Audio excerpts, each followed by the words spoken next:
Elena Ward stood in the cemetery rain, staring at her father's fresh grave, when the lawyer whispered the impossible condition: marry within 3 months or lose everything.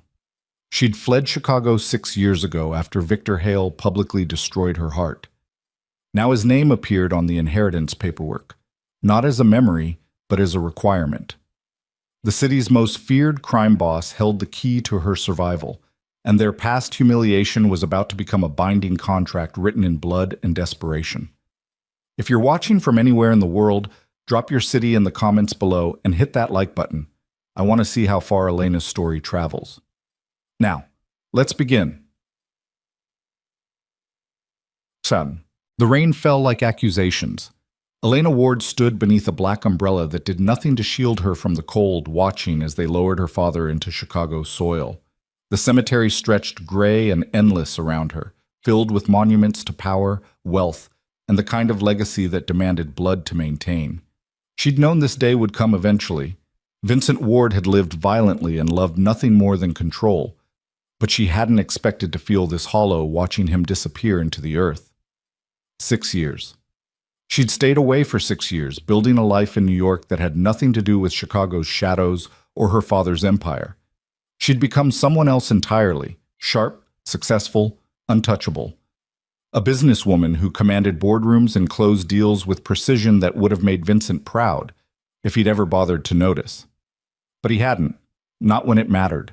Now he was gone, and Elena was back in the city that had once chewed her up and spit her out with such spectacular cruelty that she'd sworn never to return. The funeral was sparsely attended, a handful of old associates who looked more relieved than bereaved, a few distant relatives she barely recognized, and the lawyers. Always the lawyers circling like well-dressed vultures, waiting to divide the spoils. She recognized Martin Reeves immediately.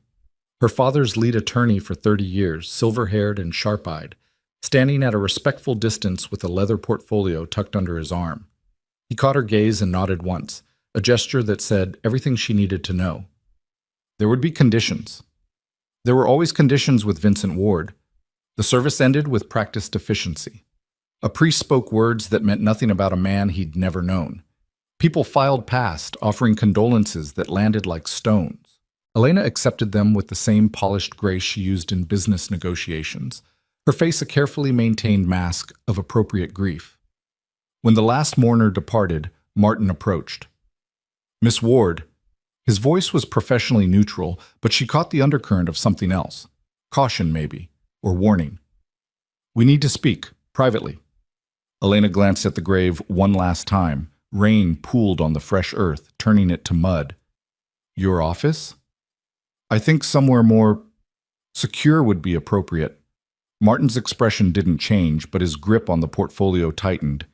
"Given the nature of your father's final arrangements," the first thread of unease wound through Elena's chest. "What arrangements?"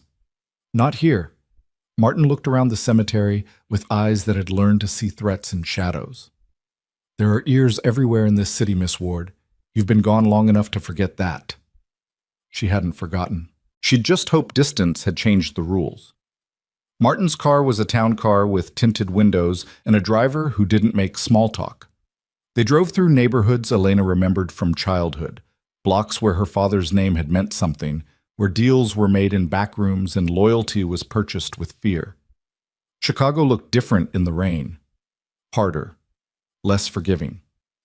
They didn't go to Martin's office.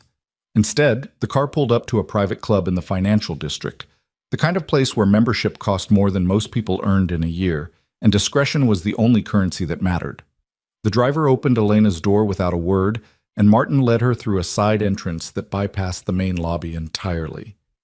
The room he chose was small, windowless, and soundproofed. A conference table, 2 chairs, a single folder waiting on the polished surface. Elena sat. "Tell me." Martin opened the folder with careful precision. "Your father's estate is complex." "I assumed as much. What you may not have assumed is that you are the sole heir." He slid a document across the table. "Everything. The businesses, the properties, the offshore accounts. All of it transfers to you upon his death." Elena stared at the papers without touching them. "There's a but coming." Several, actually. Martin's mouth thinned. Your father built an empire that exists in the spaces between legal and illegal. His associates expect continuity. His enemies expect weakness. And his family. I'm his only family. Not quite. Martin pulled out another document. Your cousin, Marcus Ward, has been managing day-to-day operations for the past 3 years. He believes himself to be Vincent's successor. He's made alliances, promises, arrangements based on that assumption. Elena's jaw tightened. She remembered Marcus, arrogant, entitled, exactly the kind of man who would mistake proximity to power for actual competence. My father left everything to me. Marcus can believe whatever he wants. It's not that simple. Martin's tone shifted, becoming almost apologetic. Vincent knew Marcus would fight the inheritance. He knew the entire structure would collapse into civil war the moment he died. So he added, protections. What kind of protections? Martin met her eyes. You must marry within 3 months of his death. The marriage must be to someone approved by the Board of Family Associates, someone with the resources, connections, and reputation to stabilize the transition of power. If you fail to meet these conditions, the entire estate transfers to Marcus by default. The words landed like a physical blow. Elena leaned back in her chair, processing. He put a marriage clause in his will. He put a survival clause in his will, Martin corrected quietly. Vincent knew you'd been gone for 6 years. He knew you'd built a different life. But he also knew that the moment he died, you'd become a target. Marcus isn't the only one who wants control of the Ward Empire. There are people in this city who would kill you just to create chaos. So his solution was to force me into marriage. Elena's voice was ice. His solution was to give you leverage. Martin pulled out one more document. This one was different. Heavier paper, formal seals, multiple signatures. He arranged for a meeting. Tomorrow, 2 p.m., the Apex Building, penthouse suite. The city's major power brokers will be there to discuss the transition and to present potential candidates. Elena's stomach turned. You're telling me my father arranged a marriage auction? I'm telling you he arranged a negotiation. Martin's expression held something that might have been sympathy. You have 3 months to choose a husband who can protect you and stabilize the empire. Or you have 3 months to figure out how to survive Marcus and everyone else who sees you as an obstacle to power. Those are the same thing. Yes, Martin agreed. They are. Elena stood, walking to the far wall, needing distance from the papers that spelled out her father's final act of control. Even dead, Vincent Ward was moving pieces on a board she couldn't see. Who are the candidates? She asked finally. Martin hesitated. There's a list, 7 names, men with the resources and reputation to make the marriage legitimate in the eyes of the associates. Show me. He slid one more paper across the table. Elena picked it up, scanning names she half recognized from her father's old world. Crime families, political machines, corporate empires built on foundations that wouldn't bear close examination. Then she saw the last name on the list and the room tilted. Victor Hale. Her hand tightened on the paper hard enough to crumple the edges. No. The word came out flat and absolute. Martin watched her carefully. Miss Ward? Not him. Anyone but him. Victor Hale controls half the city's underground economy, Martin said quietly. He has connections that reach into every major institution. Police, courts, city government. If you want protection that actually means something, he's the only real option on that list. He's not an option. Elena's voice shook with something between fury and panic. I don't care what he controls, find someone else. There is no one else. Martin stood, gathering his documents with the careful movements of a man who'd delivered bad news before. The other names are window dressing. Men who'll take your father's money and leave you vulnerable the moment it's convenient. Victor Hale is the only one with the power to actually keep you alive. You don't understand.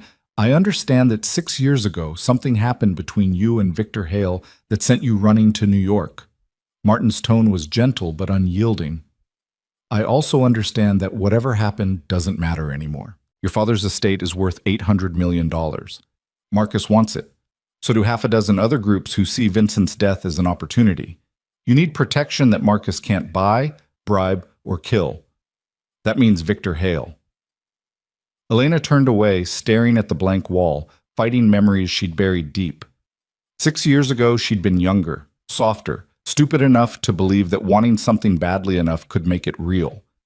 She'd fallen for Victor Hale with the kind of intensity that only happens once in a lifetime. Swift, consuming, inevitable as gravity. She'd thought he felt it too. The way he looked at her at her father's parties. The conversations that stretched past midnight. The almost touches that promised everything. Then came the gala, Chicago's annual charity event where power dressed in formal wear and pretended civilization. Elena had worn red, a dress that cost a month's salary and made her feel beautiful, dangerous, alive. She'd found Victor on the terrace, alone, looking out over the city. She'd told him how she felt, simple, honest, reckless, and Victor Hale had looked at her with eyes colder than the winter wind and said 6 words that carved themselves into her soul. "You're not worth the complication, Elena." Then he'd walked away. In front of everyone who mattered, in front of the entire social circle that had watched her grow up. He'd rejected her so publicly, so completely, that the humiliation had been total. She'd fled to New York the next day and never looked back. Now Martin was telling her that man, that specific, cruel, impossible man, was her only option for survival.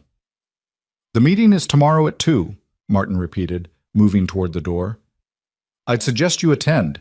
Even if you have no intention of choosing Victor, you need to understand what you're up against." He paused at the threshold. "For what it's worth, Miss Ward, your father believed you were strong enough to handle this. He wouldn't have structured the inheritance this way if he thought otherwise." "My father believed control was love," Elena said quietly. "He was wrong about a lot of things." Martin nodded slowly. "Perhaps. But he was right about the dangers. Don't underestimate them." Then he was gone, leaving Elena alone with a list of names and a past she couldn't escape. Besem. The hotel room felt like a cage. Elena had chosen the Park Regency because it was neutral territory, expensive enough to be secure, anonymous enough to be safe. She spent the night reviewing documents Martin had left her, trying to map the empire her father had built from pieces that didn't quite fit together. Vincent Ward's legitimate businesses were impressive. Real estate development, import/export companies, a chain of high-end restaurants. But the papers Martin included also showed the other side. Money moving through shell corporations, properties that existed only on paper, business partnerships with men who had rap sheets longer than their resumes. Her father had built his fortune in the gray spaces between legal and criminal, and he'd done it with ruthless efficiency. And now it was hers, if she could keep it. Elena closed the files as dawn broke over Chicago, painting the skyline in shades of gold and shadow. She hadn't slept. Every time she closed her eyes, she saw Victor Hale's face, 6 years younger but no less dangerous, looking at her like she was a problem to be solved rather than a person to be loved. "You're not worth the complication." She'd built a life on those words, used them as fuel to become someone who would never be dismissed again. Someone sharp enough, strong enough, successful enough that no man could look at her with contempt. And now she had to face him and ask for help. The irony was almost too bitter to swallow. Elena showered, dressed in armor disguised as a Dior suit, charcoal gray, perfectly tailored, the kind of outfit that said professional and untouchable in equal measure. She did her makeup with precision, creating a mask of confidence she didn't feel. By the time the car arrived to take her to the Apex building, she looked like exactly what she'd become. A woman who commanded respect and gave nothing away. The Apex building dominated Chicago's financial district, 60 stories of steel and glass that reflected the city back at itself. Elena had been here before, years ago, when her father still thought she might be useful to his empire. She remembered the penthouse suite, all leather and dark wood and windows that turned the city into a possession. The elevator ride felt like ascending to execution. When the doors opened, she stepped into a room full of predators dressed as businessmen. They turned as one to watch her enter. Elena recognized some faces from her father's old circle, men who'd grown older but no less dangerous. Others were strangers, but the calculation in their eyes was universal. They were measuring her, weighing her worth, deciding if she was an asset or an obstacle. Elena lifted her chin and walked to the head of the table with steps that didn't falter. "Gentlemen?" Her voice carried. Thank you for coming. Miss Ward, the speaker was Lorenzo Gotti, one of her father's oldest associates, 70 years old with eyes that had seen everything and forgiven nothing. Our condolences on your loss. Thank you. We understand Vincent left specific instructions regarding the succession. Gatti's mouth curved in something that wasn't quite a smile. Interesting choice, putting such conditions on his own daughter. My father believed in strategy over sentiment, Elena replied coolly. I'm sure you can appreciate that. A ripple of amusement moved through the room.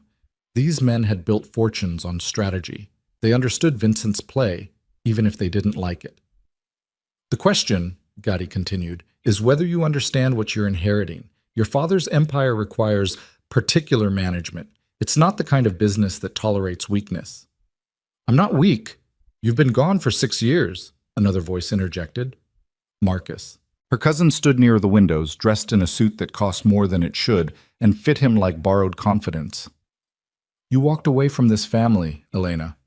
From this city. Now you want to come back and claim everything like you never left? Elena met his gaze without blinking. I didn't want any of this, Marcus, but our father made his choice.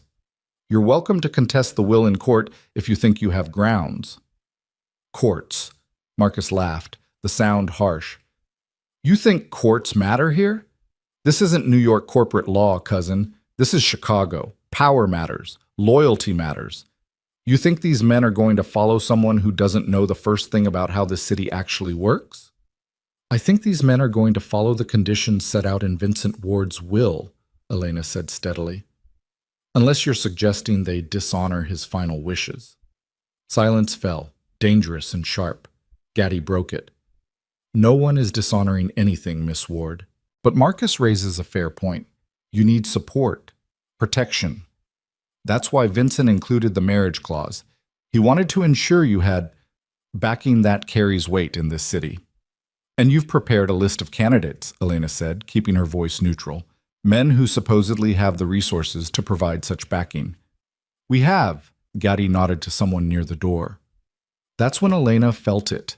The shift in the room's energy, the sudden tension that preceded something significant. The door opened, and Victor Hale walked in. 6 years had changed him the way time changes weapons, sharpened edges that were already lethal. He was taller than Elena remembered, or maybe she'd just tried to make him smaller in her memory. Dark hair touched with gray at the temples. A suit that probably cost more than her hotel room. Eyes the color of winter ice that swept the room once before landing on her.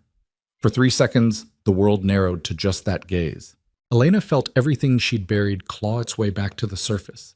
Humiliation, rage, and underneath it all, the ember of something she'd thought was long dead. Victor's expression didn't change. No surprise, no recognition, nothing but the cold assessment she remembered from that night on the terrace. He nodded to Gatti. Lorenzo. Victor. Thank you for coming. Gatti gestured to the table. Please, join us. Victor took a seat with the easy confidence of someone who owned every room he entered. He didn't look at Elena again. Didn't acknowledge her at all. It was somehow worse than cruelty. Marcus was watching them both, something calculating in his eyes. So the great Victor Hale finally shows up. Here to play White Knight, are we? I'm here because I was invited to a business meeting, Victor said, his voice carved from granite. Nothing more. A business meeting about marrying my cousin. Marcus's smile was poisonous. Let's not pretend this is anything other than what it is. Vincent Ward's final manipulation from beyond the grave. Your opinion of your uncle's motivations is noted, Gatti said dryly. But irrelevant. We're here to discuss the terms of succession. Miss Ward needs to be married within 3 months to someone who can provide legitimate protection and stability. The candidates on the list represent the best options for achieving those goals. Elena found her voice. I'd like to hear from the candidates themselves, what they believe they bring to this arrangement. Another ripple of amusement. These men weren't used to being questioned by women, especially not women they saw as assets to be managed. Gatti gestured to a man near the end of the table. Senator Morrison, perhaps you'd like to start? Morrison stood, 60, distinguished, with the kind of smile that had won elections and hidden scandals. Miss Ward, I've known your father for 20 years. I have connections in city government, state legislature, federal courts. A marriage between us would provide legal protection and political influence that few others could match. Elena kept her face neutral. And in return? In return, I'd expect a certain cooperation regarding your father's various enterprises, particularly the real estate holdings. There are development opportunities that would benefit from political backing. Translation: he wanted to use her inheritance for his own projects and expected her to be grateful for the privilege. Elena nodded politely. Thank you, Senator. 3 more candidates presented themselves.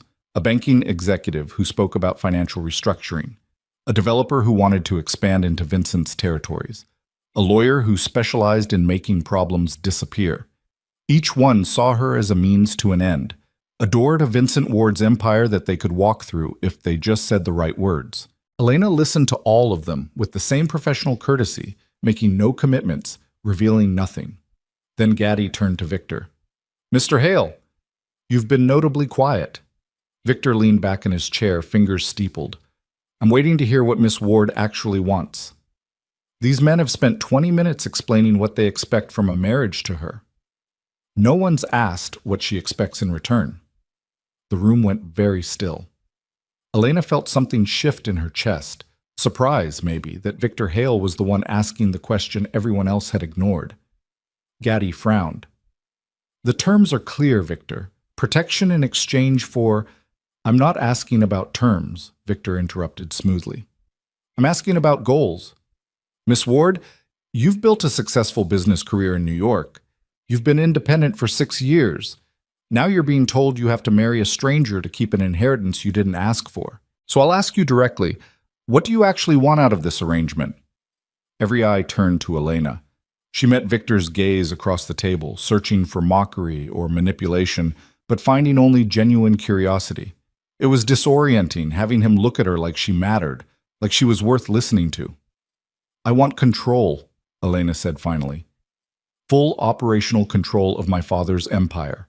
I want the freedom to restructure, redirect, or dissolve any part of it I choose. And I want protection that doesn't come with strings that turn me into someone else's puppet. Ambitious, Morrison murmured. Realistic, Elena corrected. If I'm going to tie my life to someone for a year, it's going to be on terms that actually benefit me, not terms that benefit my husband while I smile and play figurehead. Marcus laughed from his position by the window. Good luck finding that in this room, cousin. Every man here sees you as an asset to exploit. You think any of them are going to give you real power? Marcus, Gaddy warned. What? We're all thinking it. Marcus pushed off from the wall, moving closer to the table. Elena's been gone for 6 years. She doesn't know this city anymore, doesn't know how things work. Hell, she doesn't even know why Victor Hale is really sitting at this table. Elena's pulse quickened. Meaning? Marcus's smile turned cruel. Meaning Victor doesn't need your father's empire, cousin. He's already got his own. So ask yourself, why would the most powerful crime boss in Chicago bother showing up to a meeting about marrying Vincent Ward's daughter? What could he possibly want that he doesn't already have? The question hung in the air like a blade. Elena looked at Victor, who was watching Marcus with an expression that could have frozen oceans. That's an excellent question, Victor said quietly. Why don't you share your theory, Marcus, since you seem to have all the answers? Political legitimacy. Marcus's voice dripped satisfaction. Victor Hale runs half this city from the shadows, but shadows are all he's got. He can't touch the legitimate business world, can't make deals in daylight. But marry into the Ward family? Suddenly he's got access to everything he can't buy or threaten his way into. Real estate, banking connections, social standing, all wrapped up in a marriage that makes him look respectable. He turned to Elena. You're not a wife to him, cousin. You're a business acquisition. And when the year is up, he'll drop you just as coldly as he did 6 years ago. The room went dead silent. Elena felt the blood drain from her face. Marcus knew. Somehow her cousin knew about that night, about the rejection that had sent her fleeing Chicago. Victor's expression didn't change, but something dangerous flickered in his eyes. You're making assumptions, Marcus. Am I? Marcus's smile widened. Why don't you tell Elena the truth then? Tell her why you really rejected her 6 years ago. Tell her what her father offered you if you stayed away from his precious daughter." Elena's world tilted. "What?" Victor stood slowly, the movement controlled and lethal. "Careful, Marcus." "Why? Afraid she'll learn that Vincent Ward paid you $2 million to break her heart?" Marcus turned to Elena, triumph written across his face. "Your father thought you were getting too attached to the wrong kind of man, so he made Victor an offer. $2 million to publicly reject you and make sure you never came back. And Victor took the deal." The words hit like bullets.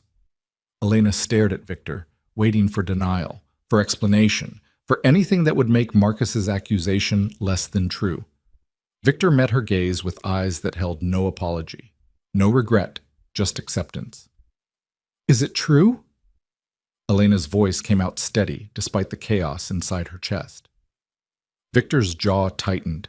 "It's more complicated than that." "Is it true?" Silence. Then quietly, "Yes." The single word shattered something Elena thought she'd already finished breaking 6 years ago. She stood, gathering the remains of her composure like armor. "This meeting is over." "Elena," Gotti started. "I'll make my decision about the marriage within the week," Elena continued, her voice professionally detached. "Thank you all for your time." She walked toward the door with steps that didn't shake, even though her entire world was fracturing. "Miss Ward," Victor's voice stopped her at the threshold. Elena didn't turn around. "Don't. You need to hear—" "I don't need anything from you." She looked back, meeting his eyes one last time. "You made that abundantly clear 6 years ago, and you've just confirmed it again today." Then she walked out, leaving behind the room full of predators and the man who'd been paid to break her heart. The elevator ride down felt like falling.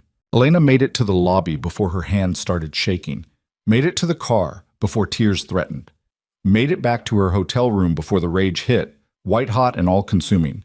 Her father had paid Victor to reject her, had orchestrated her humiliation like a business deal, had hurt her deliberately, clinically, as part of some larger strategy she couldn't even begin to understand. And Victor had taken the money and done exactly what Vincent Ward paid him to do.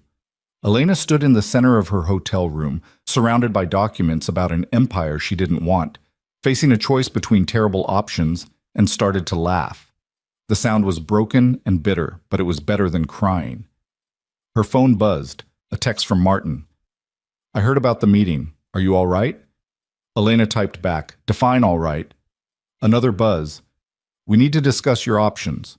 Marcus is already moving. He filed a legal challenge to the will this afternoon." Of course he did. Elena sat on the edge of the bed, staring at her phone, feeling the weight of 3 months pressing down like a vice. Marry or lose everything. Choose protection or face Marcus and everyone else who wanted her father's empire. Trust one of the predators who saw her as an asset, or try to survive alone in a city that had already proven it could destroy her. Her phone buzzed again. A different number this time. Unknown. She almost didn't answer, but something made her pick up. "Miss Ward." Victor Hale's voice filled her ear, controlled and careful. "Don't hang up." Elena's grip tightened on the phone. "Give me one reason not to." "Because Marcus is right about one thing. You need protection. Real protection. And I'm the only one who can provide it. You took money to humiliate me. I took money to keep you alive." Victor's tone didn't change, but something underneath it shifted. "Your father didn't pay me to reject you because he was cruel, Elena. He paid me because getting close to you would have made you a target. I was building my organization 6 years ago. I had enemies who would have used you to get to me. Vincent knew that. He was protecting you the only way he knew how. By breaking my heart. By keeping you away from me." Victor paused. "It worked. You left Chicago. Built a life somewhere safe. Became someone who doesn't need my world. Then why are you calling? Because you're back in my world now, whether you want to be or not. And Marcus was also right about what happens if you try to survive this alone. You'll be dead within a month." Elena closed her eyes. "So your solution is what? I marry you? Trust the man who was paid to hurt me?" My solution is you make a strategic decision based on reality instead of emotion. Victor's voice was granite. I don't need your father's empire. I don't need legitimacy. What I need is stability in this city, and right now the Ward succession is creating chaos. Marcus is making alliances with people I can't control. If he takes over, it starts a war. So I'm a chess piece. You're a partner in preventing bloodshed. Victor's tone softened slightly. 1 year, Elena. A marriage contract with clear terms. You get full control of your inheritance and protection that actually means something. I get political stability and an end to Marcus's power play. When the year ends, we dissolve the marriage and go our separate ways. And I'm supposed to trust you. No, Victor said quietly. You're supposed to make the smart choice. Trust has nothing to do with it. Elena opened her eyes, staring at the Chicago skyline through her window. The city looked beautiful from a distance, glittering and full of promise. But she knew better now. I need to think about it, she said finally. You have until Marcus makes his next move, Victor replied, which, based on the legal challenge he filed this afternoon, gives you about 48 hours before things get significantly worse. 48 hours, Elena repeated. Call me when you decide. Victor paused. For what it's worth, I am sorry. About 6 years ago. About how it happened. But I'm not sorry you stayed safe. He hung up before she could respond. Elena sat in the silence of her hotel room, holding a phone that felt like a weapon, facing a choice that felt like surrender. Marry Victor Hale, the man who'd destroyed her once already, or face Marcus and the wolves alone. Neither option felt like survival, but one of them might let her keep breathing long enough to find a third choice.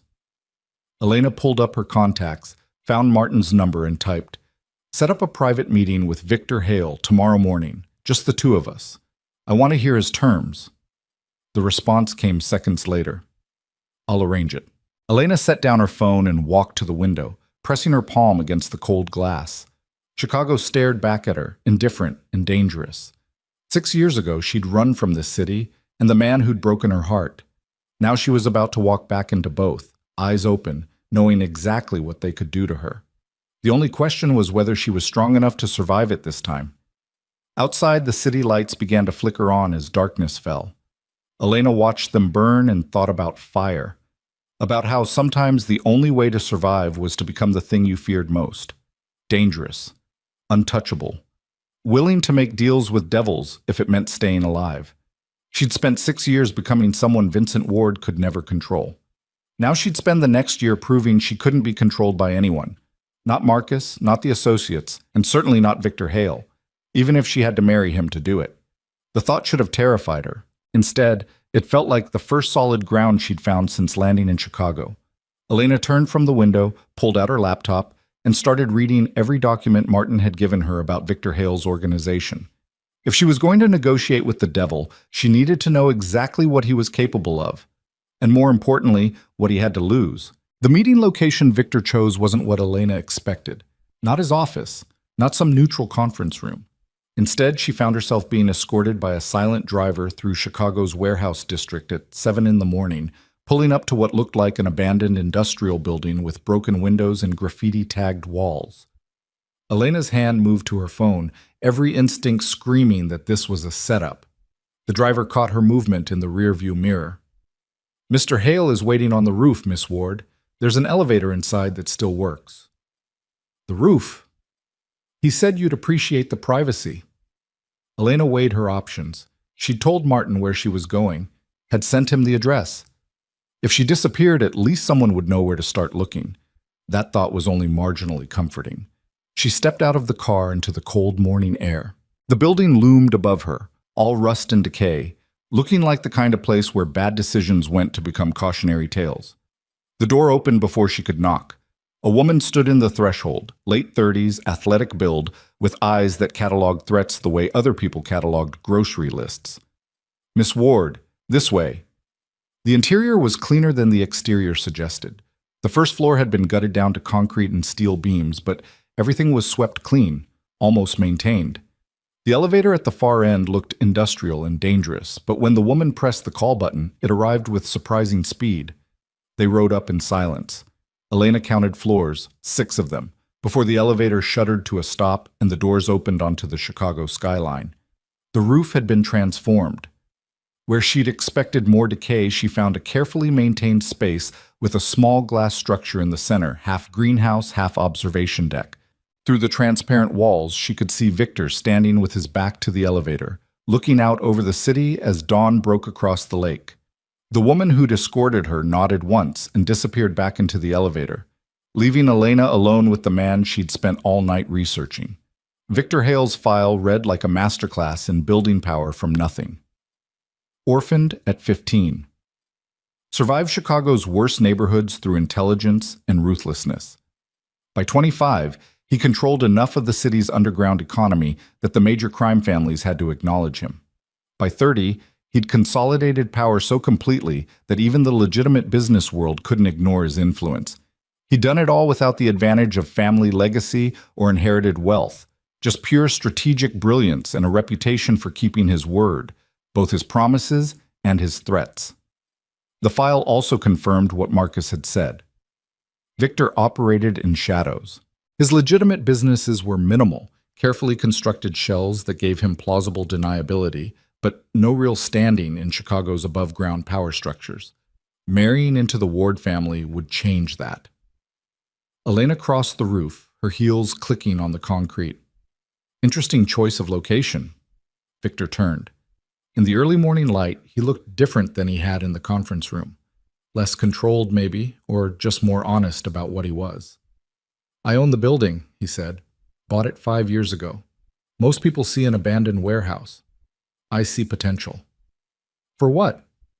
"Development, affordable housing, mixed-use space, community resources." Victor's mouth curved slightly. "Not all my business is criminal, Elena.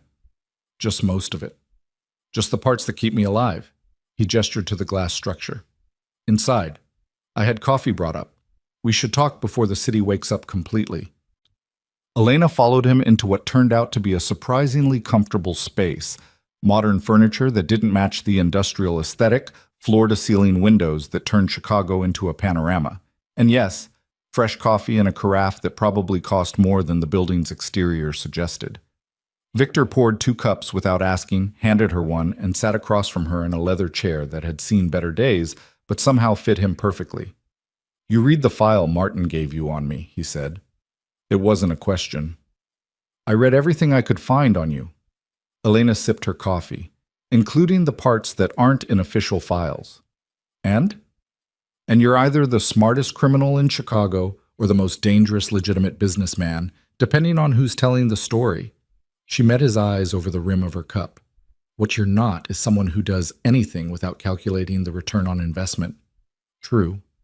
So tell me what marrying me is actually worth to you. And don't insult my intelligence by pretending it's just about stability." Victor leaned back, studying her with that same intensity she remembered from 6 years ago. When he'd looked at her like she was a puzzle he wanted to solve but couldn't afford to touch. "You've changed," he said finally. 6 years ago, you would have led with emotion. Demanded to know why I took your father's money. Wanted explanations for the hurt. 6 years ago, I was naive enough to think explanations mattered. Elena set down her cup. Now I know that people do what serves their interests. The reasons are just decoration, so let's skip the decoration and get to the terms. Something flickered across Victor's expression. Approval, maybe, or regret. "The Ward family has political connections I can't buy," he said. "Your father spent 30 years cultivating relationships with aldermen, judges, state representatives. Those relationships transfer with the estate. If you marry me, I gain access to legitimate channels of influence. It makes the next phase of my business expansion considerably easier." "What expansion?" "I'm moving my operations into the light," Victor said simply. "Everything I've built in the underground economy, I'm translating into legitimate business, real estate development, import companies with actual legal products, financial services that don't require creative accounting. But to do that, I need credibility. The Ward name provides that." Elena processed this. "You're trying to go straight." "I'm trying to evolve." Victor's tone was matter-of-fact. "The criminal empire I built has a shelf life. Eventually, either law enforcement gets smarter or my competitors get bolder. I'd rather transition to something sustainable before that happens. And you think marrying me gives you that transition. I think marrying you gives me a foundation to build on. The Ward family's reputation isn't spotless, but it's established. Your father was brutal, but he was also respected in certain circles. That respect transfers. Until our year is up and we divorce.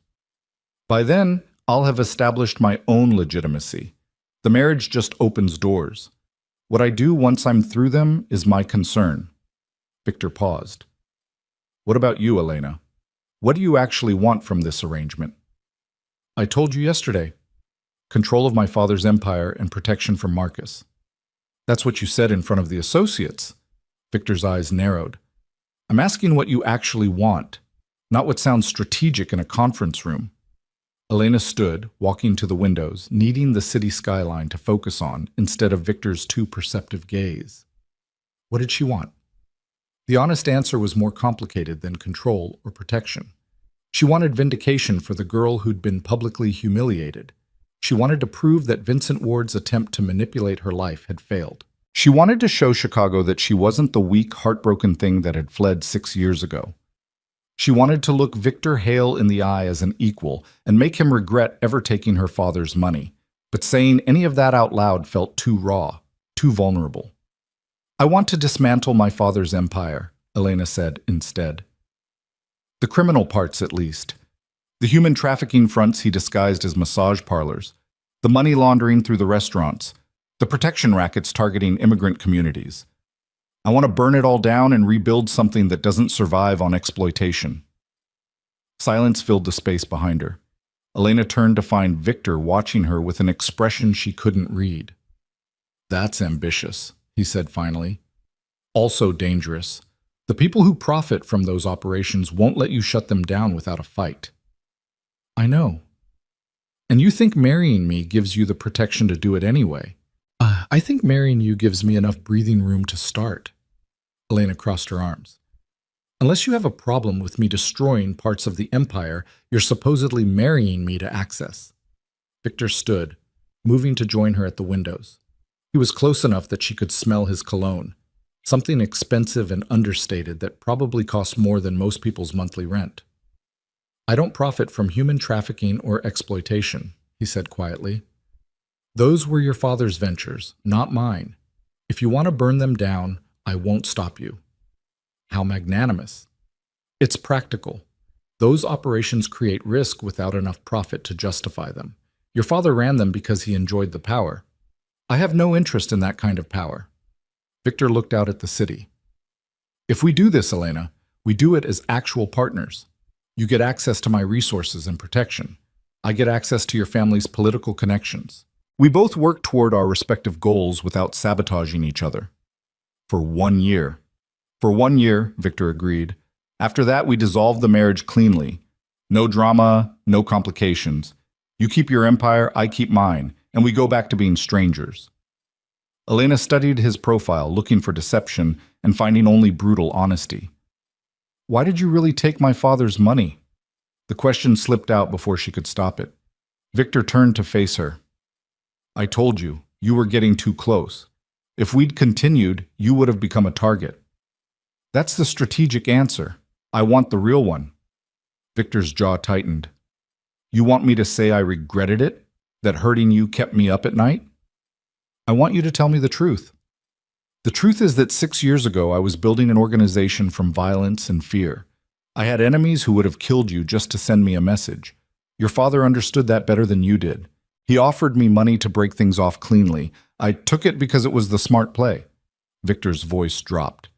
But if you're asking if I felt something for you before that night on the terrace, the answer is yes. And if you're asking if destroying it bothered me, the answer is also yes. I'm not a good man, Elena, but I'm not enough of a monster to enjoy hurting you. The admission landed between them, heavy and complicated. Elena searched his face for the lie, for the manipulation, but found only exhaustion, the kind that came from carrying too many secrets for too long. I don't forgive you, she said. I don't expect you to. And I don't trust you. Smart. Victor stepped back, creating distance. But you do need me, and I need this marriage to work. So whatever feelings complicate this, we put them aside and focus on the arrangement. 1 year, clear terms, mutual benefit. Elena wanted to argue, wanted to tell him that you couldn't just put aside 6 years of hurt and humiliation like it was a balance sheet to be managed. But he was right about the reality of her situation. Marcus had filed a legal challenge. The associates were circling, and she had less than 3 months to either marry someone or lose everything. Victor was offering her exactly what she'd asked for yesterday: control, protection, and freedom to pursue her own goals. The fact that it came wrapped in complicated history didn't change the strategic value. I want the terms in writing, Elena said. Every detail. What you get access to, what I maintain control over, how we handle the dissolution after a year. Agreed. My lawyers can have a contract drafted by tomorrow. I want my own lawyers to review it. Encouraged. Victor pulled out his phone. Give me Martin's information. We'll coordinate.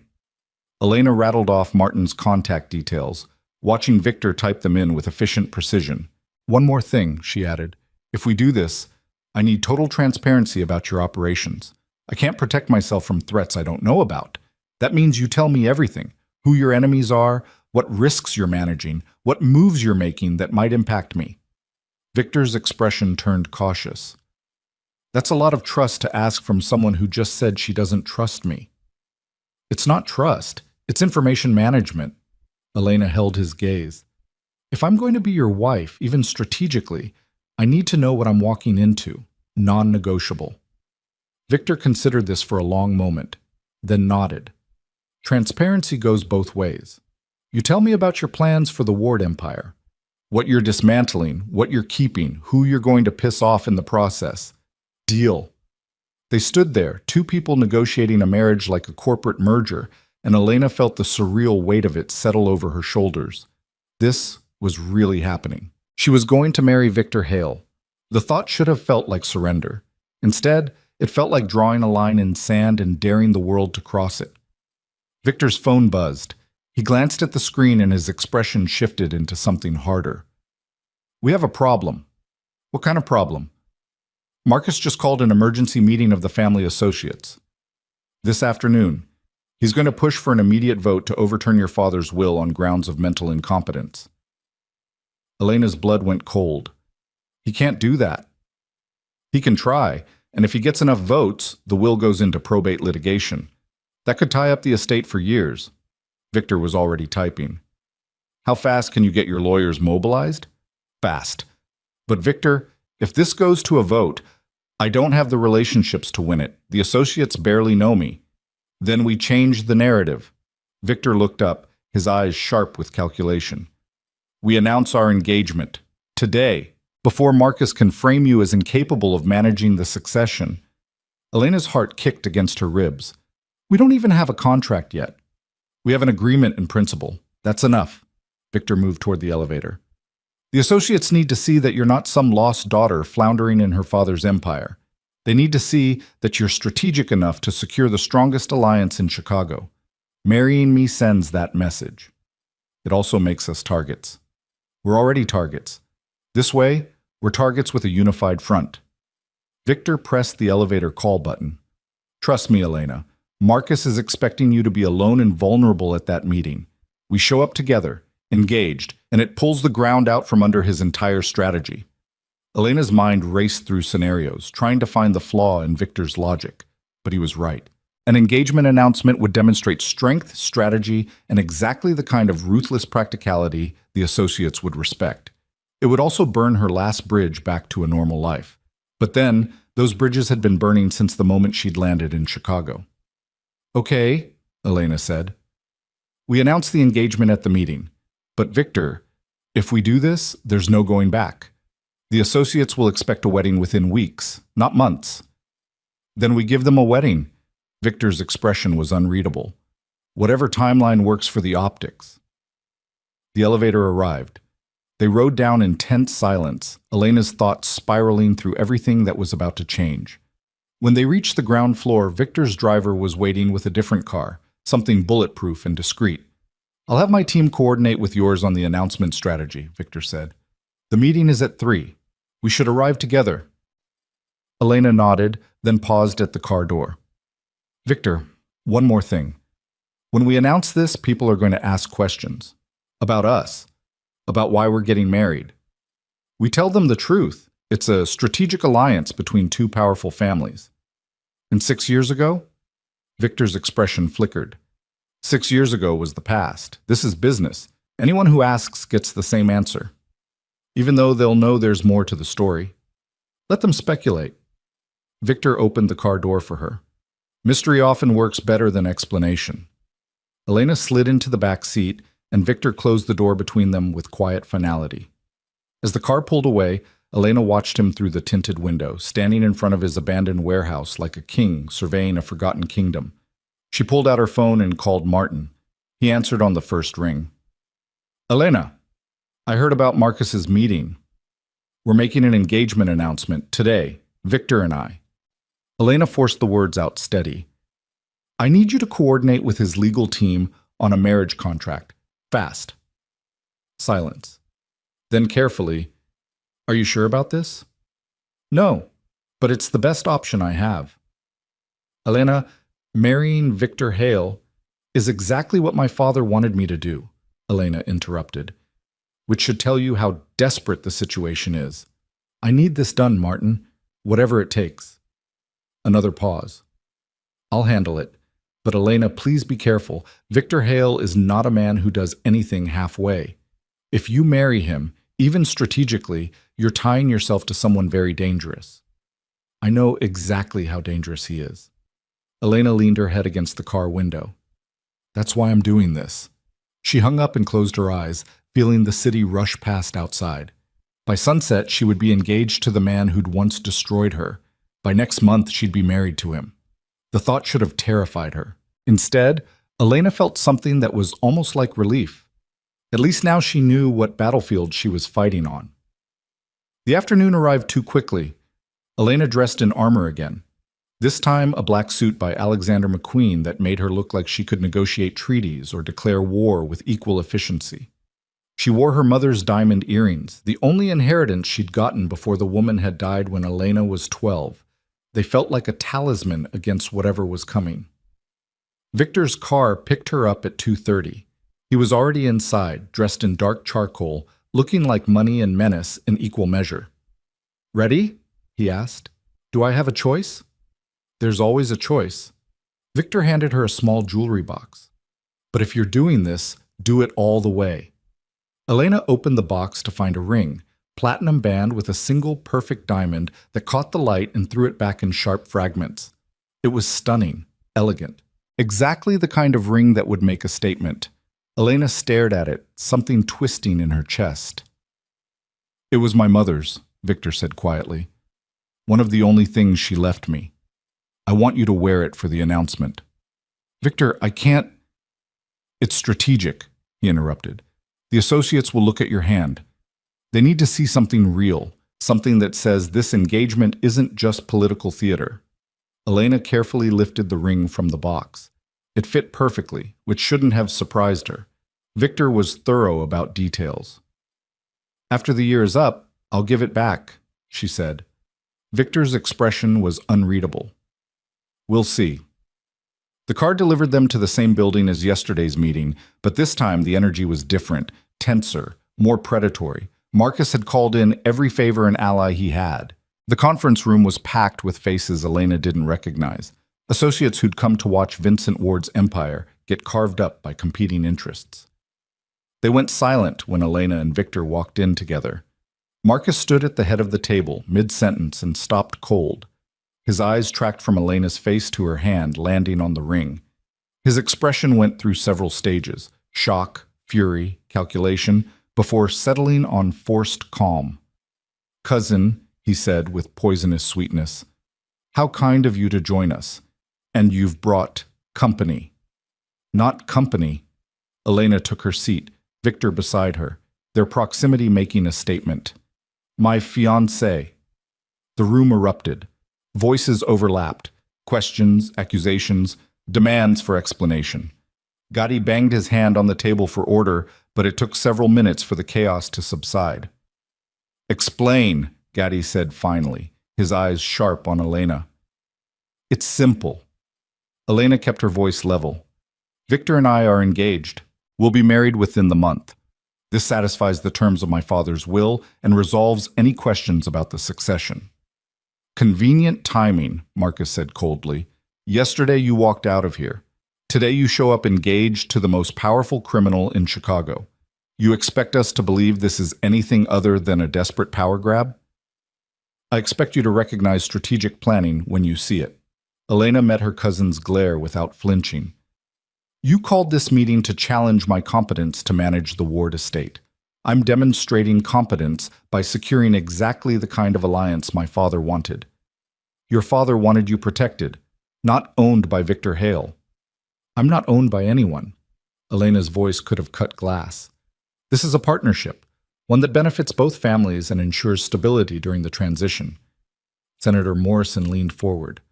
Miss Ward, forgive my bluntness, but this seems rushed. You've been back in Chicago for less than 48 hours.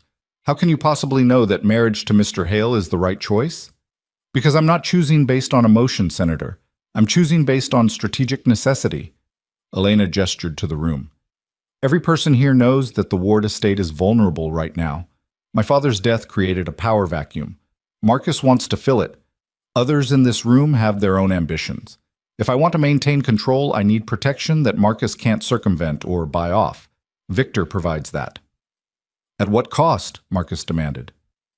What did you promise him, Elena? Access to our political connections?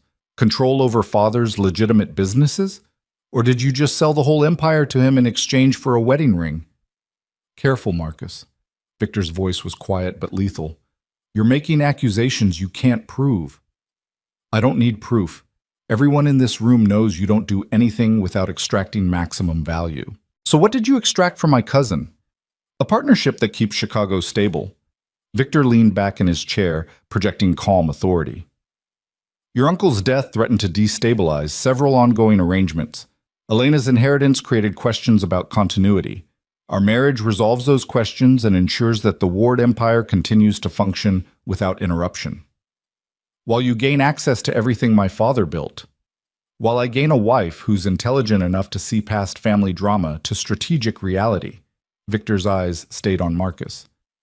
Something you apparently can't do. The tension in the room ratcheted higher. Gotti intervened before it could explode into something worse. Regardless of anyone's opinions on the matter, Miss Ward is correct. This engagement satisfies the terms of Vincent's will. If she and Victor marry within the required time frame, the estate transfers to her control. She's not capable of managing it, Marcus insisted. She's been gone for 6 years. She doesn't understand how Chicago works anymore. Then it's fortunate she's marrying someone who does. Elena's smile was sharp. Or did you think you were the only one capable of making strategic alliances, Marcus? You've spent 3 years building your own network, making your own deals. I've simply accelerated the process. Marcus's face flushed with rage. This is a mistake. You're making a mistake. Perhaps, but it's my mistake to make. Elena stood, Victor rising beside her with predatory grace. The engagement is official. The wedding will happen before the deadline. If anyone wants to challenge my competence to inherit, you're welcome to take it up with my lawyers. And Victor's. She turned to leave, but Marcus's voice stopped her. This won't protect you, Elena. Victor can't be everywhere. And once you've served your purpose to him, you'll be just as disposable as you were 6 years ago. Elena looked back at her cousin, at the fury and desperation in his eyes, and realized something important. Marcus wasn't just angry about losing the inheritance. He was terrified, because he'd built his entire identity on eventually taking over Vincent Ward's empire, and Elena's return had shattered that certainty. You're wrong about one thing, Marcus, Elena said quietly. I'm not disposable. Not anymore. 6 years ago, I let this city break me. I won't make that mistake again. She walked out with Victor at her side, leaving behind a room full of predators who were just beginning to realize she might be more dangerous than she looked. The car was waiting. They climbed inside and the door closed on the chaos they'd created. Victor was silent for several blocks. Then, You handled that well. I didn't have much choice. You had plenty of choices. You made the right ones. He glanced at the ring on her finger. Marcus is going to escalate. You know that. I know. He'll come after you, try to prove you're unfit or incapable or in over your head. Let him try. Elena turned to look at Victor directly. I meant what I said in there. I'm not the person who left Chicago 6 years ago. Marcus is going to learn that the hard way. Something flickered in Victor's expression, approval mixed with something that might have been concern. There's something you should know, he said after a moment. About what happens next. Tell me. The engagement announcement will make waves, but the people who really matter won't be convinced until they see us together, as a unit. That means public appearances, events, showing Chicago that this marriage is real. Elena's stomach tightened. You mean acting like we're actually a couple? I mean convincing everyone that we are actually a couple, at least in public. Victor's tone was matter-of-fact. We don't have to pretend in private, but when there are eyes on us, we need to sell this. How do you suggest we do that? There's a charity gala tomorrow night, major fundraiser for children's hospitals. Every important person in Chicago will be there. We should attend, together. The irony wasn't lost on Elena. 6 years ago, she'd been humiliated at a charity gala. Now Victor was suggesting they return to the exact same kind of event as an engaged couple. Fine, she said. We'll go. But Victor, I need something from you in return. Name it. Tell me about your enemies, the real ones, the people who might come after me because of this engagement. Victor's expression went carefully neutral. That's a long list. Then start with the dangerous ones. He studied her for a moment, then nodded. All right, but not here. Not in a car where the driver can hear every word. Come to my place tonight. We'll go through everything. Your place? It's secure.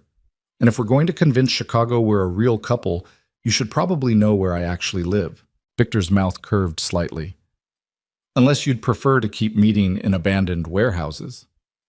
Elena found herself almost smiling. Your place is fine. What time? 8. I'll send a car. They rode the rest of the way in silence, each lost in thoughts about the performance they were about to give and the very real dangers hiding behind it. When the car stopped in front of Elena's hotel, Victor caught her hand before she could exit. Elena.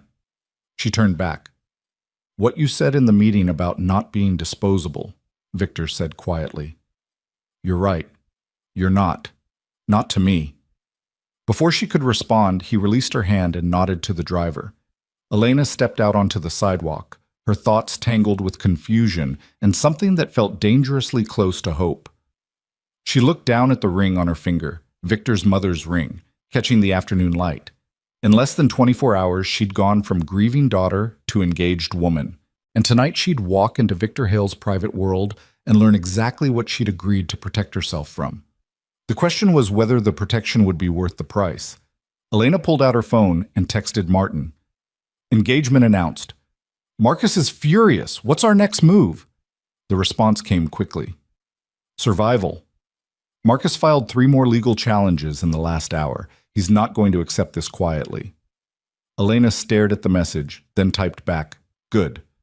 Let him waste his energy on lawsuits. I've got other plans. She pocketed her phone and walked into the hotel, her mind already working through the next 10 moves in a game that was just beginning. Marcus wanted a war? Fine. Elena Ward was ready to give him one. Victor's driver arrived at exactly 8. And this time the destination wasn't a warehouse or a conference room. The car wound through the Gold Coast, Chicago's most exclusive neighborhood where old money lived behind limestone facades and private security systems that cost more than most homes. They stopped in front of a building Elena recognized, the Astor Residences, a pre-war tower that housed some of the city's wealthiest families. She'd been here once as a teenager, attending some charity function with her father. She remembered marble lobbies and the kind of quiet that only serious wealth could buy. The driver opened her door. Penthouse level, Miss Ward. Security will escort you up. Elena stepped into a lobby that gleamed with Art Deco elegance, brass fixtures, marble floors, a chandelier that looked like it belonged in a museum. A security guard in an understated suit was already waiting. Miss Ward, this way, please. They took a private elevator that required a key card to access. As they ascended, Elena tried to reconcile what she knew about Victor with this address. He'd built his empire in shadows and violence, but apparently he lived surrounded by the trappings of legitimate wealth. The elevator opened directly into Victor's penthouse. Elena stepped into a space that was nothing like she'd expected. Where she'd imagined cold minimalism or aggressive displays of wealth, she found something almost comfortable. Floor-to-ceiling windows overlooked the lake, turning water and sky into living art. The furniture was modern but warm, leather and dark wood, pieces that looked chosen for function as much as aesthetics. Bookshelves lined one wall, packed with volumes that showed actual wear. Victor stood near the windows, 2 glasses of wine already poured on the table beside him. "You look surprised," he said. "I am." Elena moved into the room, her eyes cataloging details. "This isn't what I expected from Chicago's most feared crime boss." "What did you expect? Weapons on the walls and a throne made of money?" "Something like that." Victor's mouth curved. "I save the dramatic displays for people I need to intimidate. Here, I just live." He handed her a glass of wine, something red and probably expensive. Elena accepted it, noting that Victor had remembered she preferred red to white. A small detail, but it suggested he'd been paying attention 6 years ago, even before everything fell apart. "You said you'd tell me about your enemies," Elena said, choosing directness over small talk. "I did." Victor gestured to a leather sofa. "Sit. This might take a while." Elena sat, and Victor settled across from her, close enough for conversation but maintaining careful distance. "The short version is that anyone who's powerful in Chicago has enemies," Victor began. "I have more than most because I built my organization by disrupting the existing power structures. That made me a lot of people's problem. Be specific. Who wants you dead?" "The Marconi family has wanted me dead for 5 years. I took over territories they considered theirs. They've tried twice to kill me. Both times failed, but they're persistent." Elena's grip tightened on her wine glass. "And now that we're engaged, I'm a target too. You were already a target the moment you inherited your father's estate. The Marconis had business arrangements with Vincent. With him gone, they'll want to renegotiate, through force if necessary." Victor's expression was grim. "Our engagement just makes you a more valuable target. They might try to use you to get leverage over me." Comforting. "I'm being honest. You wanted transparency." Victor took a sip of his wine. "Then there's the Kozlov organization, Russian mob, operates mostly in the northern suburbs. They've been trying to expand into the city for years. I've blocked them every time. They see me as an obstacle." "Anyone else?" "Several smaller groups who think killing me would create an opportunity. A few corrupt politicians who'd prefer I disappear because I know too much about their side businesses. And Marcus." Elena's head snapped up. "Marcus is working with your enemies?" "Marcus is working with anyone who'll help him take the Ward estate. That includes people who'd be happy to see both of us dead." Victor set down his glass. "He met with a Marconi representative yesterday. We don't know what was discussed, but the timing is suspicious." "How do you know this?" "I have people everywhere, Elena. Eyes, ears, informants who tell me things other people think are secret." Victor's tone was matter-of-fact. "It's how I've stayed alive this long." Elena processed this, her mind racing through implications. Marcus wasn't just fighting her in court. He was making alliances with Victor's enemies, which meant the danger was worse than she'd thought. "What's our security plan?" she asked. "Starting tomorrow, you'll have protection. 2 bodyguards, minimum. They'll be discreet but constant. You won't go anywhere without them." "I'm not used to having shadows." "You'll get used to it. The alternative is being vulnerable to people who specialize in making problems disappear." Victor leaned forward, his expression intense. "Elena, I need you to understand something. This engagement made you safer in some ways and more dangerous in others. The associates will think twice before moving against you because you're under my protection. But my actual enemies will see you as leverage.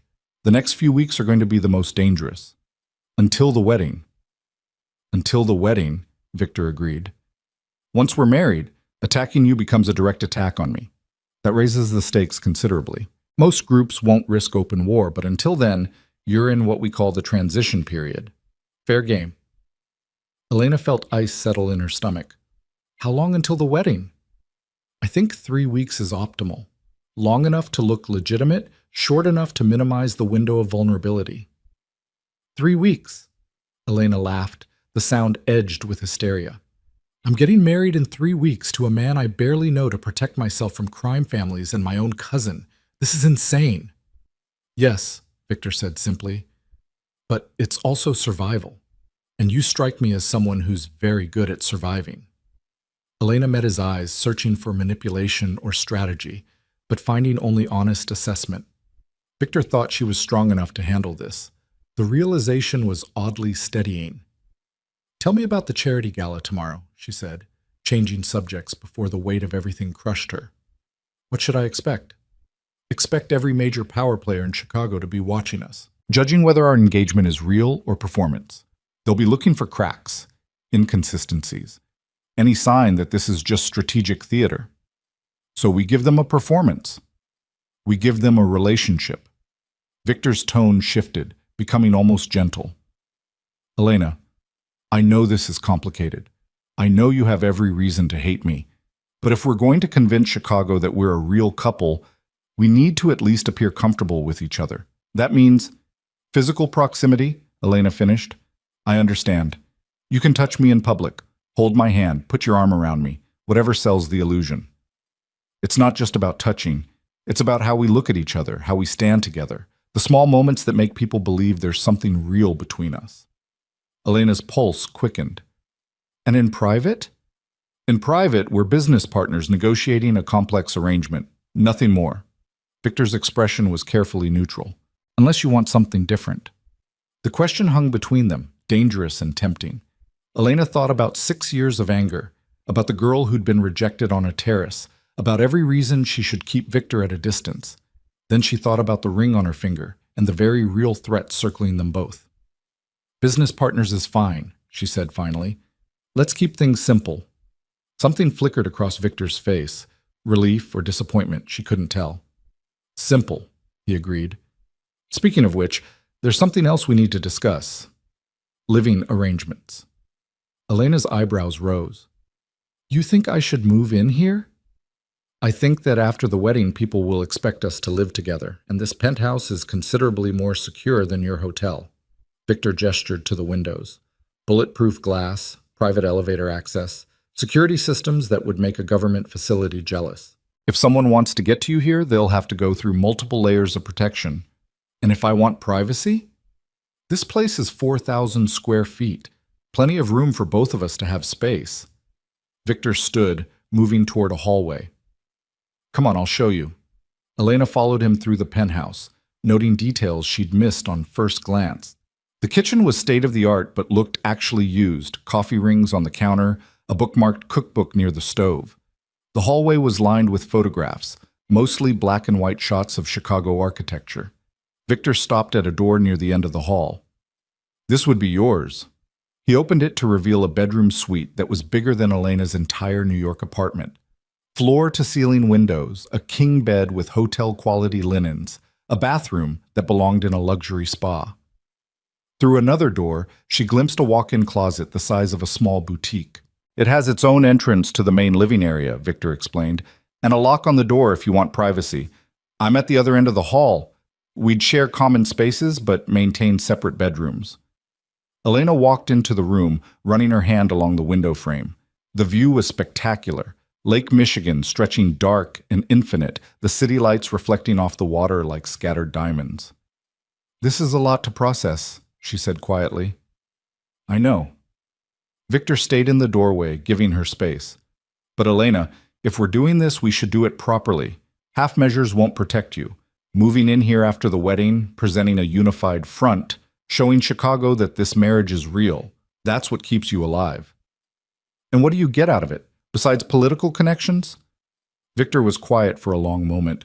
When he spoke, his voice was lower, more honest than she'd heard it. 6 years ago, I pushed you away because caring about you made you vulnerable. I've spent those years building an empire that's supposed to make me untouchable.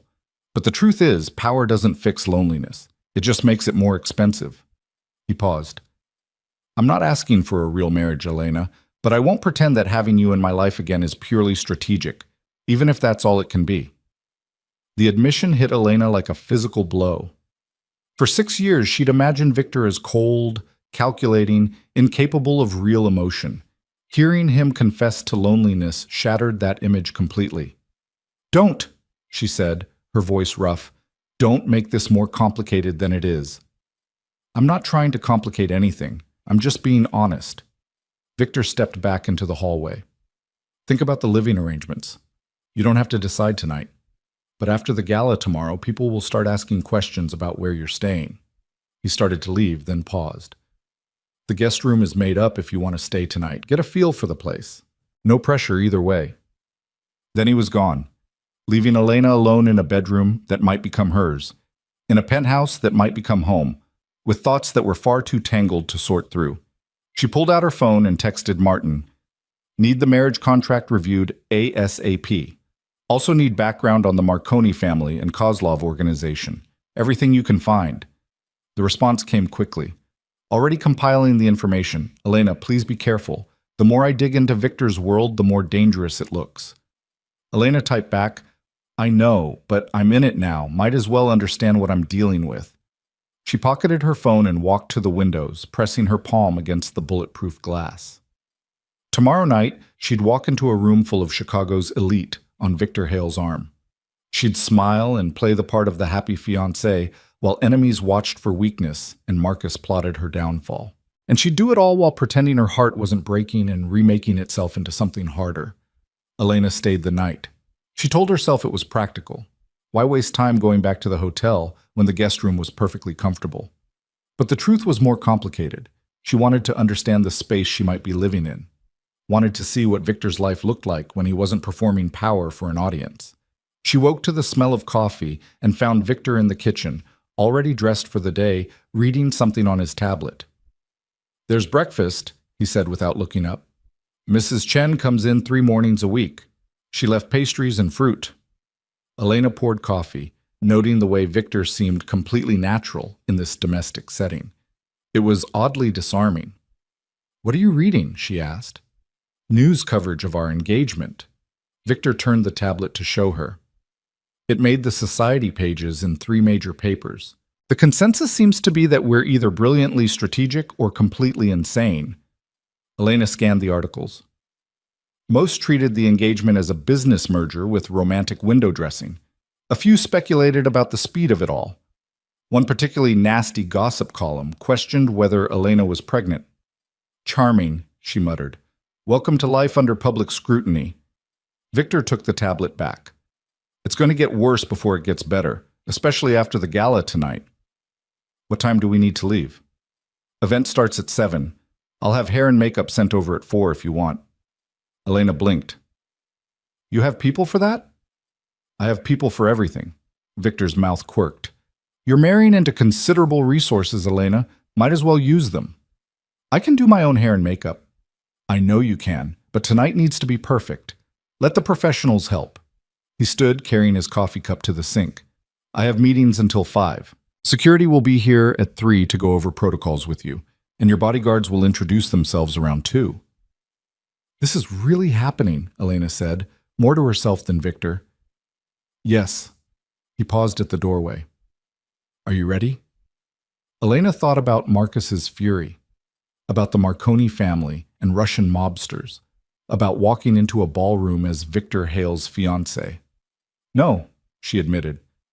"But I'll do it anyway." Victor's expression softened slightly. "That's all any of us can do."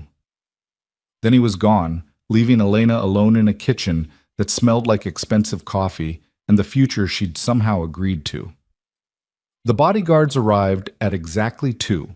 A woman named Sarah, who moved like a dancer and had eyes that missed nothing, and a man named James who looked like he bench-pressed trucks for fun.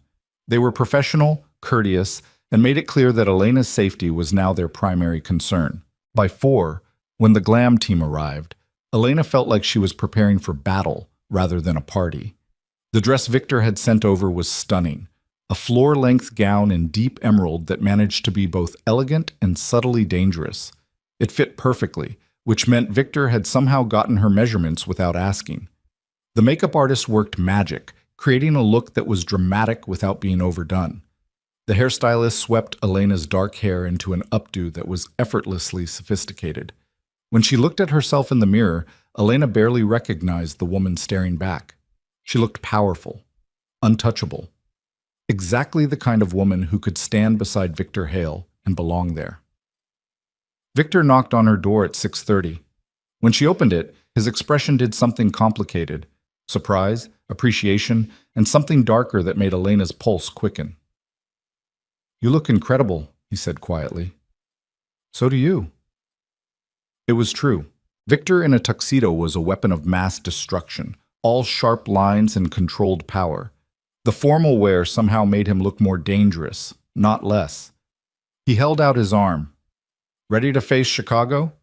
Elena slipped her hand into the crook of his elbow, feeling the solid warmth of him through the expensive fabric.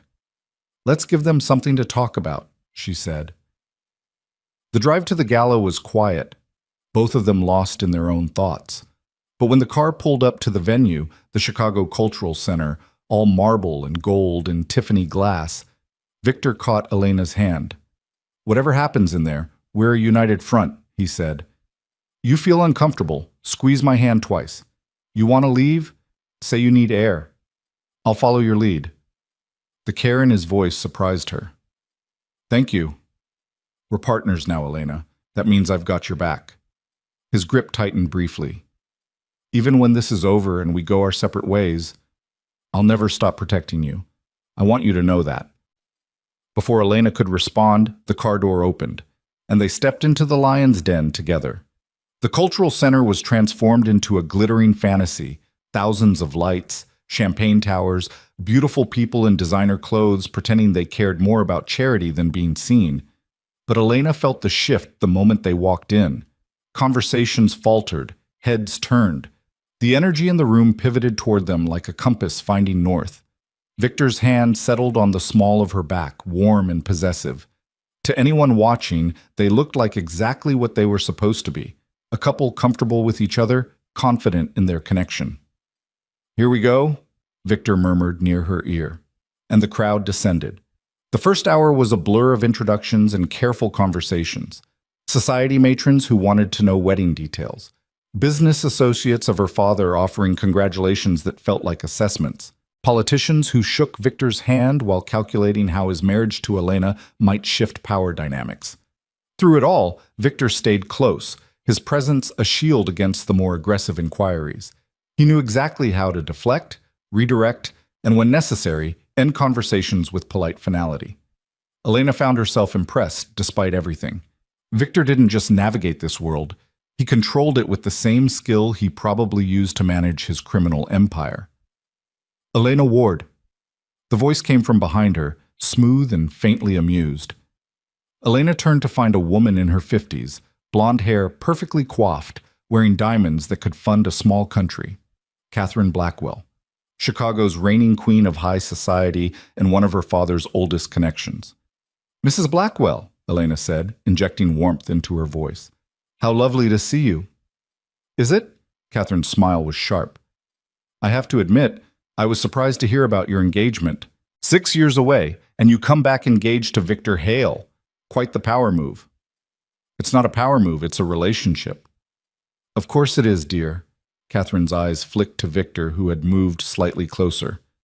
"Though one wonders about the timing. Your father's death, the inheritance complications, Marcus's legal challenges. This engagement solves a lot of problems very conveniently." "Catherine," Victor's voice held a note of warning, "if you have questions about our relationship, you can ask them directly." "Oh, I'm not questioning anything, Victor. I'm simply observing that Chicago loves a good strategic alliance, and this one is particularly fascinating." She turned back to Elena.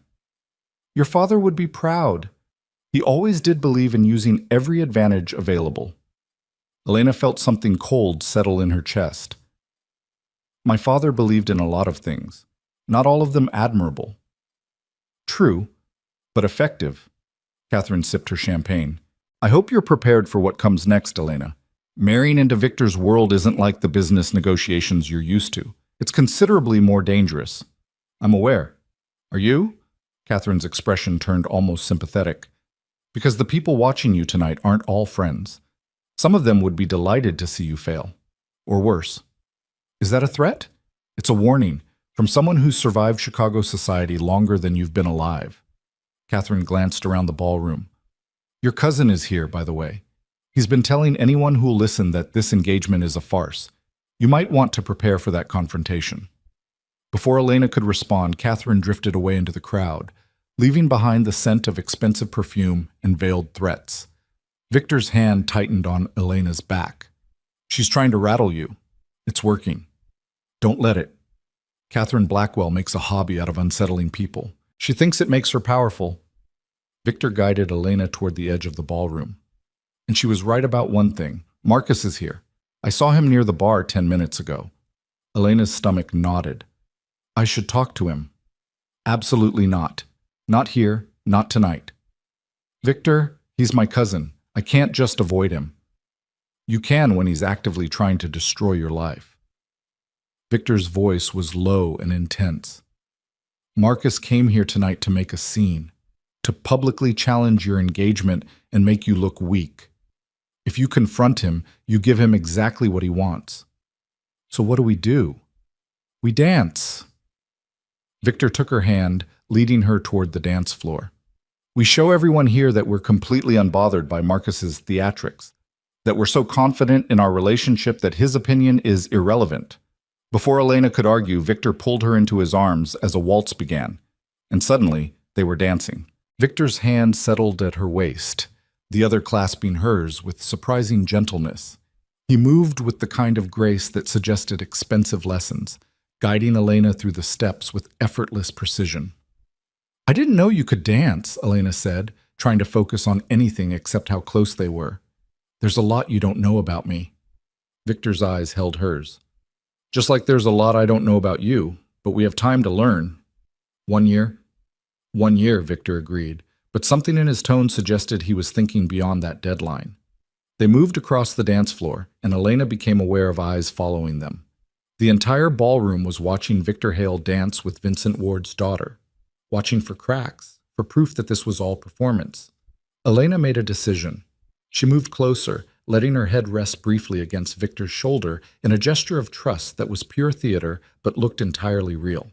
Victor's arm tightened around her, and for just a moment, Elena let herself imagine this was real, that they were a real couple at a real party, dancing because they wanted to rather than because strategy demanded it. The fantasy was dangerous and desperately appealing. Elena, Victor's voice pulled her back to reality.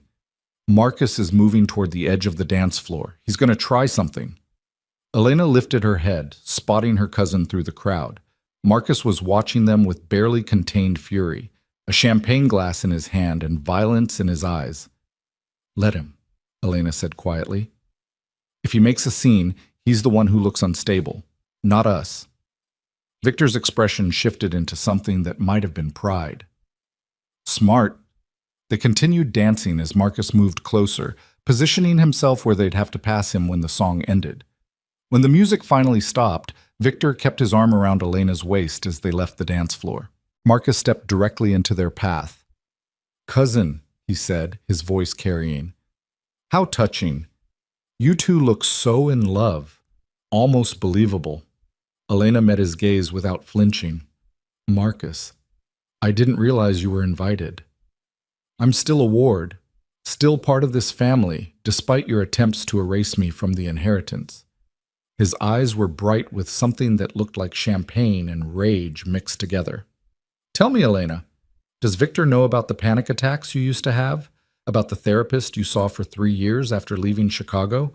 About how broken you really are underneath all that polish? The words hit like slaps. Elena felt Victor tense beside her, felt the dangerous shift in the air around them. But before Victor could respond, Elena spoke. You're right, Marcus. I was broken when I left Chicago. This city, this family, and people like you made sure of that. Her voice was steady, carrying to the people who'd stopped to watch. But I spent 6 years putting myself back together, building a life based on my own choices instead of our father's manipulation. So if you think throwing my past in my face is going to break me again, you're going to be disappointed. Marcus's smile turned cruel. Brave words. But we both know you're only marrying Victor because you're terrified of being alone. Of being as worthless as Father always said you were. That's enough. Victor's voice was lethal quiet. Is it? Marcus turned his attention to Victor. Tell me, Hale, what do you really see when you look at her? A partner? Or just another transaction to make your empire look legitimate? I see someone stronger than you'll ever be, Victor said coldly. Someone who walked away from power and built her own. Someone who doesn't need our marriage to prove her worth. She had that long before I came back into her life. Can you say the same, Marcus? Or are you just Vincent Ward's shadow, desperate for validation from a dead man? The crowd around them had gone completely silent. Marcus's face flushed dark red. You think marrying her protects you? You think the Ward name makes you untouchable? You're still just Chicago trash playing at respectability.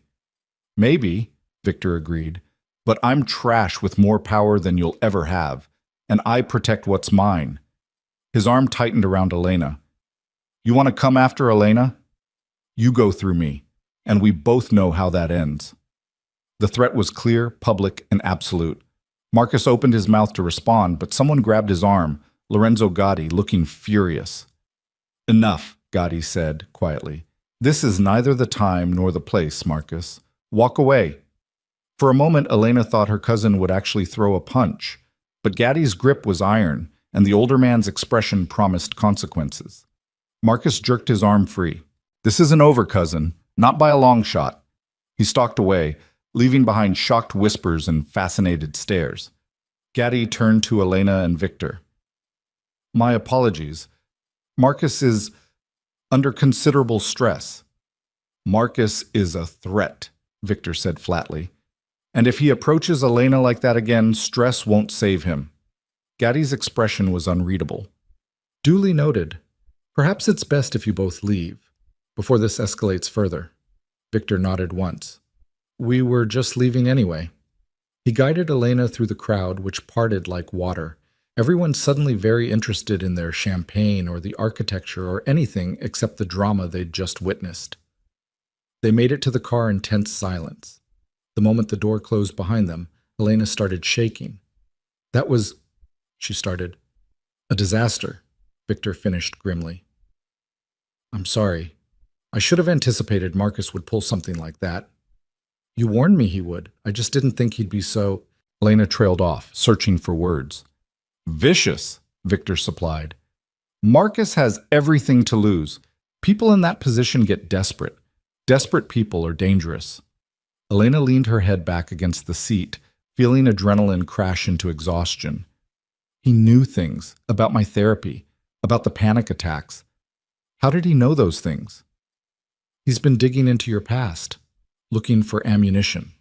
Victor's jaw tightened. I should have had someone watching him more closely. It's not your job to protect me from my own family.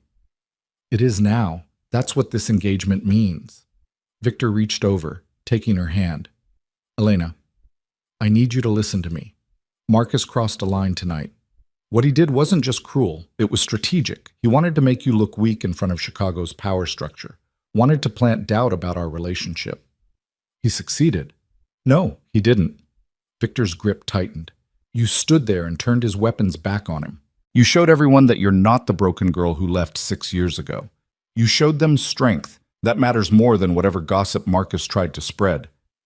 Elena wanted to believe him, but Marcus's words kept echoing, worthless, broken, terrified of being alone.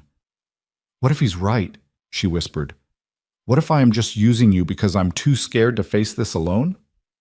Victor was quiet for a long moment. Then he raised her hand to his lips, pressing a kiss to her knuckles that felt far too real for theater. Elena, everyone is scared of being alone. That doesn't make you weak. It makes you human. He lowered her hand but didn't release it. And yes, we're using each other. That's what partnerships are, mutual use toward mutual benefit. But that doesn't make it less real. This protection I'm offering, it's real. This commitment to keeping you safe, real. Whatever else this marriage is or isn't, those things are true. Elena felt something crack open in her chest. a small fissure in the walls she'd built around her heart. "Thank you," she said quietly, "for tonight, for defending me. Always." Victor's voice was rough with emotion. He wasn't quite hiding. "That's the promise, Elena. For this year and beyond, I protect you, no matter what." The car pulled up to Victor's building. They rode the elevator in charged silence, both processing what had happened. When they reached the penthouse, Elena headed for her room, needing space to think. But Victor's voice stopped her. "Elena, wait." She turned. Victor stood in the middle of his living room, looking more uncertain than she'd ever seen him. "Move in," he said. "Not after the wedding. Now, tonight. Because what happened at the gala proves that Marcus is escalating, and I need to know you're safe. I need—" He stopped, jaw working. "Please, let me protect you properly." Elena looked at this man who'd destroyed her once and was now offering shelter. This complicated, dangerous, surprisingly gentle man who'd just publicly claimed her as his. She thought about her hotel room, about being alone with her thoughts and Marcus's threats. Then she thought about bulletproof windows and Victor's steady presence and the strange comfort of knowing someone was watching her back. "Okay," Elena said. "I'll move in." Relief flooded Victor's expression. "I'll have your things brought over tomorrow." "Victor?" "Yeah?" "What happens if this doesn't work? If the marriage doesn't protect us the way we think it will?" Victor crossed the room, stopping close enough that Elena could see the flecks of gold in his eyes. "Then we fight," he said simply. "Together. Whatever comes, we face it as partners. That's the deal." Elena nodded, feeling the weight of that promise settle over her like armor. She went to bed in a room that would become hers, in a penthouse that would become home, engaged to a man who was equal parts danger and protection. And for the first time since returning to Chicago, Elena felt something that might have been hope. The city still wanted to destroy her. Marcus still plotted her downfall. Enemies still circled in the shadows. But she wasn't facing them alone anymore. That had to count for something. Elena woke to sunlight streaming through bulletproof windows and the disorienting realization that she was living in Victor Hale's penthouse. The emerald gown from last night hung on the closet door like evidence of a fever dream, but the bruises on her heart from Marcus's public attack were painfully real. Her phone showed 37 missed calls and twice as many text messages. Martin had sent updates throughout the night. Marcus had filed 2 more legal challenges before midnight. The gossip columns were running wild with speculation about the gala confrontation, and 3 different news outlets wanted interviews about the engagement. Elena ignored all of it and headed to the kitchen, desperate for coffee and normalcy. She found Victor already there, but he wasn't alone. A woman sat at the kitchen island, mid-50s, silver hair cut sharp as a blade, wearing a suit that screamed power and precision. She looked up when Elena entered, her eyes cataloging everything in seconds. "Miss Ward," the woman said, "I'm Rebecca Chen, Victor's chief of security. We need to talk about last night." Elena poured coffee, buying time. "What about last night?" "About the fact that Marcus Ward made direct threats against you in public. About the fact that half of Chicago now knows exactly how vulnerable you are." Rebecca's tone was professional but urgent. "We need to accelerate the security protocols." Victor leaned against the counter, arms crossed. "Rebecca wants to add 2 more bodyguards to your detail and implement tracking on your phone." "Tracking?" "So we know where you are at all times," Rebecca explained. "Marcus isn't our only concern anymore. After last night's display, you've become a high-value target for anyone wanting to destabilize Victor's position. The Marconi family has already put out feelers about your movements." Elena's hand tightened on her coffee cup. "They're watching me. They're watching everyone associated with Victor. But you're the weak point now, the new variable." Rebecca pulled out a tablet, showing Elena a series of photographs. "These were taken yesterday. You at your hotel. You leaving the penthouse. You entering the gala. Someone is documenting your patterns." The images were professional quality, taken from distance but crystal clear. Elena felt violation crawl up her spine. "Who took these?" "We're not sure yet. Could be Marconi, could be Marcus's people, could be someone else entirely." Rebecca swiped to another image. This one showed Elena and Victor dancing, her head on his shoulder. "This one hit social media last night. 30,000 shares in 6 hours. You're not just Victor's fiancée anymore. You're a symbol of his legitimacy. That makes you incredibly valuable and incredibly dangerous to possess. So, what do you recommend? Elena asked, forcing her voice steady. Lockdown protocols until the wedding, minimal public appearances, no movements without security clearance. And we move up the wedding date. Elena looked at Victor. How much earlier? 1 week, he said quietly.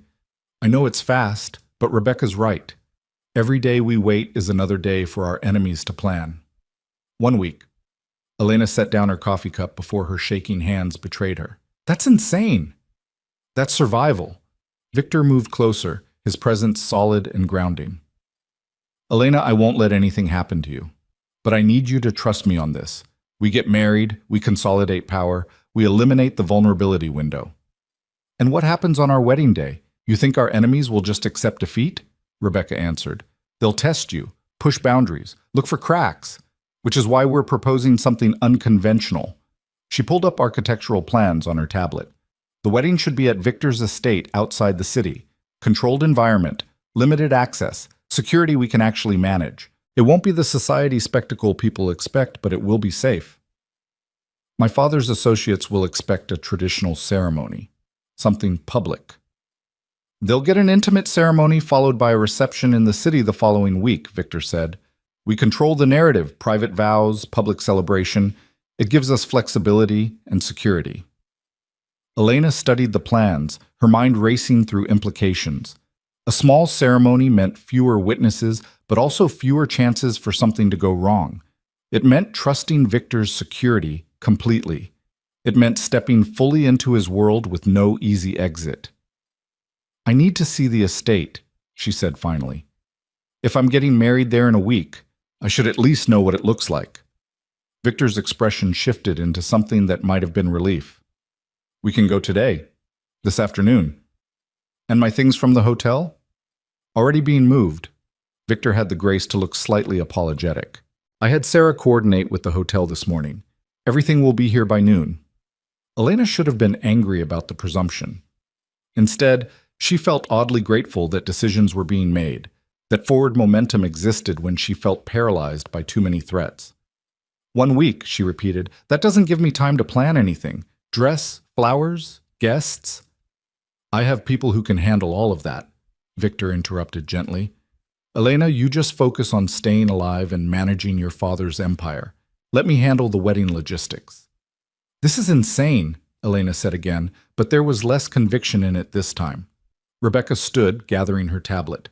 I'll brief the extended security team. Victor, I need you to sign off on the additional protocols by end of day. She left with the efficiency of someone who had a dozen emergencies to manage. Victor and Elena stood alone in the kitchen, the morning light making everything feel surreal. Are you okay? Victor asked. I don't know. Elena laughed, the sound brittle. 24 hours ago, I was just trying to survive a charity gala. Now I'm getting married in a week to escape assassination attempts. I don't even know what okay looks like anymore. Victor moved closer, careful not to crowd her. It looks like having coffee while the world tries to kill you. It looks like making strategic decisions even when you're terrified. It looks exactly like what you're doing right now. I'm not brave, Victor. I'm just out of better options. Bravery is doing what needs to be done despite the fear. That's all it ever is. He paused.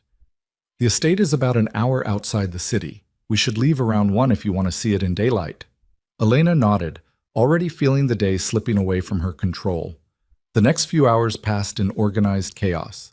Her belongings arrived from the hotel in neat boxes that Sarah and James unpacked with military precision.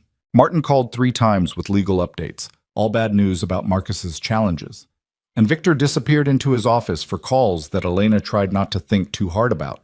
By the time they left for the estate, Elena felt wrung out and hollowed. The drive took them through Chicago's suburbs and into rural Illinois, the landscape transforming from concrete and steel to rolling fields and scattered trees. Victor drove himself this time, dismissing the driver with a gesture that suggested he wanted privacy.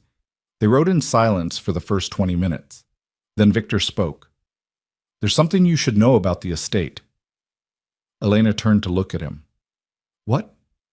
I bought it 5 years ago, right after your father paid me to stay away from you. Victor's hands tightened on the steering wheel. I told myself it was an investment. Property values, development potential, all the rational reasons. But the truth is, I bought it because it reminded me of what I'd given up. I don't understand.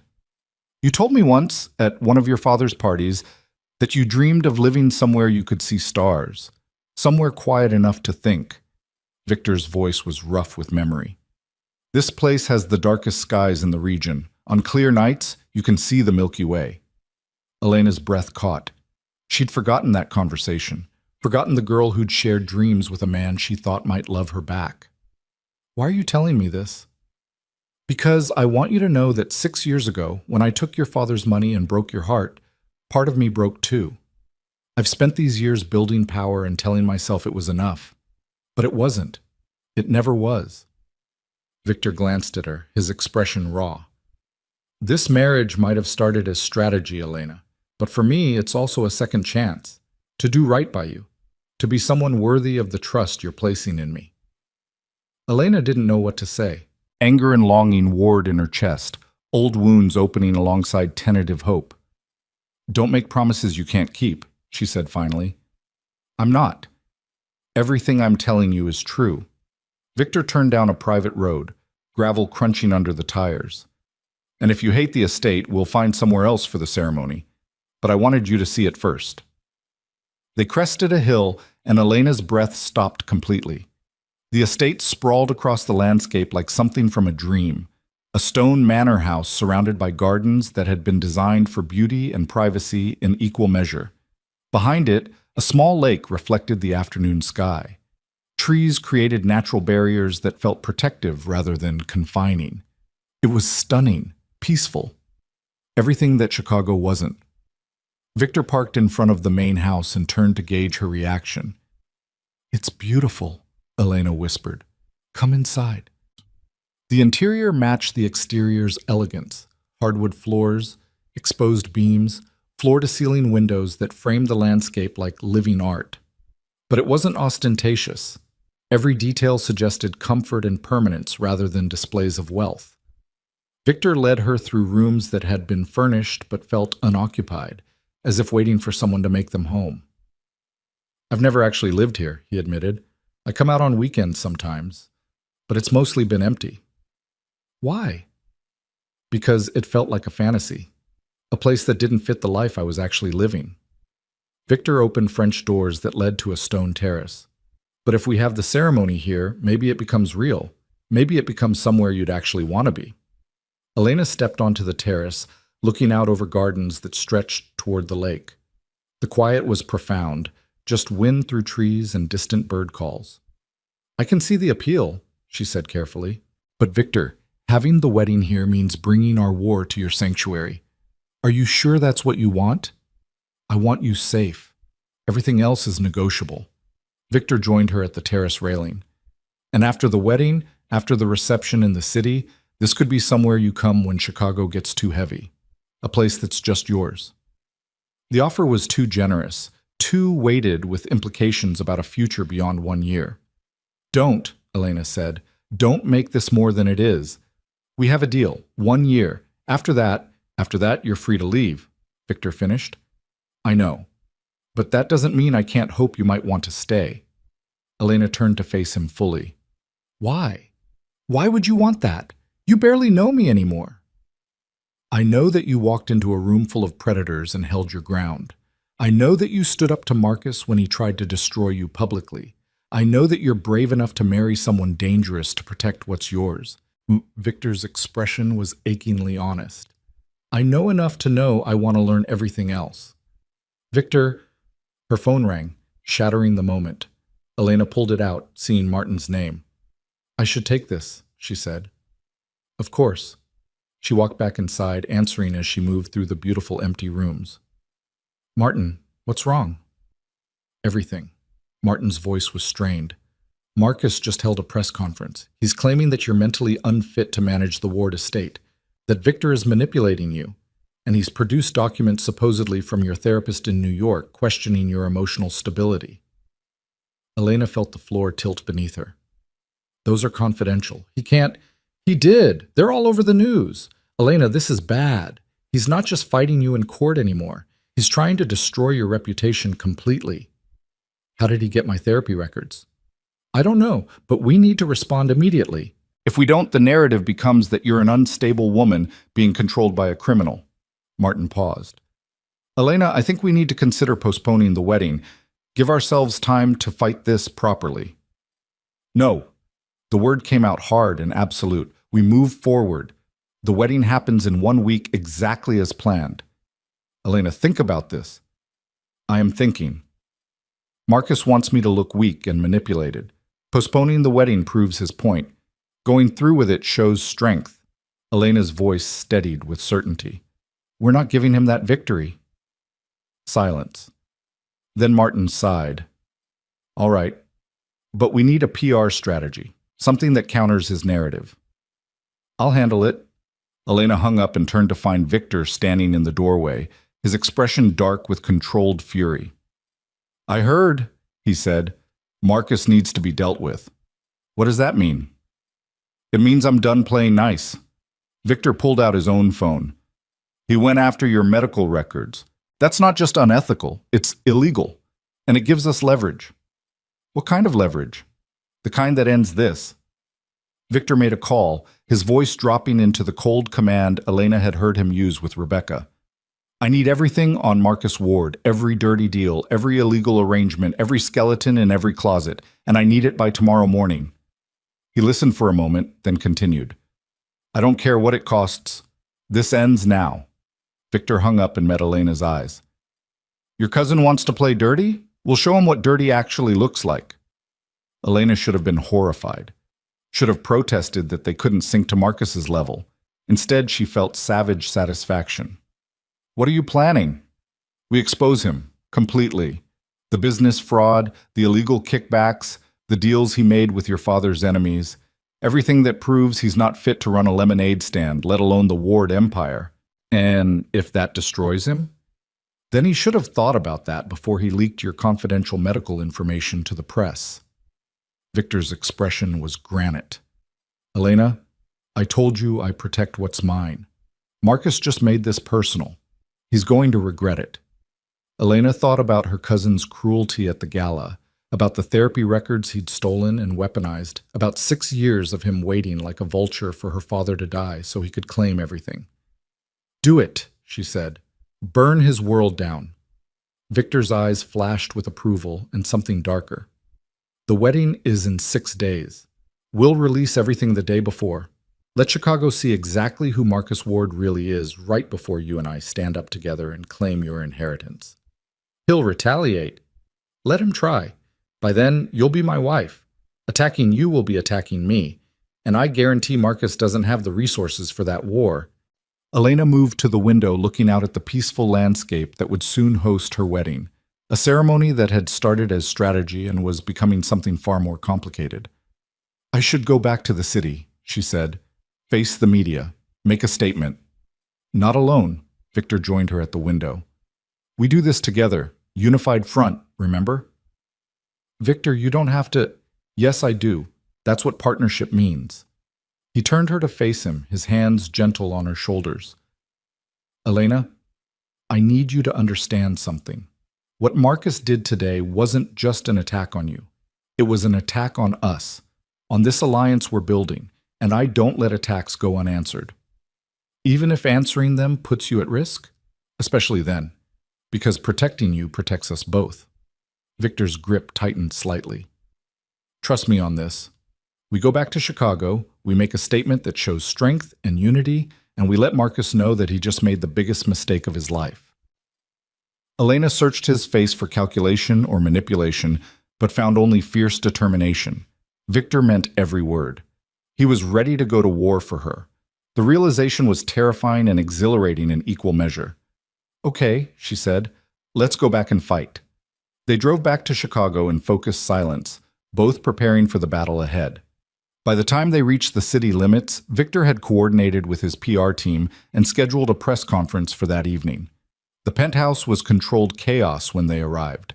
Rebecca had assembled a crisis management team, lawyers, PR specialists, and security personnel who moved through the space with military efficiency.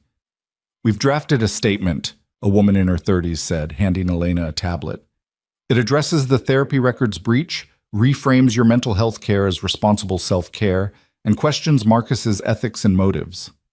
Elena read through it, impressed despite her frayed nerves. The statement was perfect, dignified but pointed, acknowledging the reality while spinning it into evidence of strength. "This works," she said. "When do we deliver it?" 6 p.m. We've booked the Regency Hotel conference room. Every major outlet will be there." The woman hesitated. "Miss Ward, they're going to ask difficult questions about your therapy, about the engagement timeline, about whether Victor is manipulating you. You need to be prepared." "I am prepared." Elena set down the tablet. "Marcus wants to make me look weak and controlled. I'm going to show Chicago exactly how wrong he is." Victor appeared at her side. "We're doing this together. You answer the questions about your personal history. I answer questions about our relationship. We present a completely united front." The next 2 hours were a crash course in crisis management. Elena practiced answers to hostile questions, learned how to deflect and redirect, and rehearsed looking calm while discussing the most painful parts of her past. By the time they left for the press conference, she felt armored and ready. The Regency's conference room was packed with reporters, cameras, and the kind of predatory energy that came with a developing scandal. Elena walked in with Victor's hand at the small of her back, their body language screaming partnership and strength.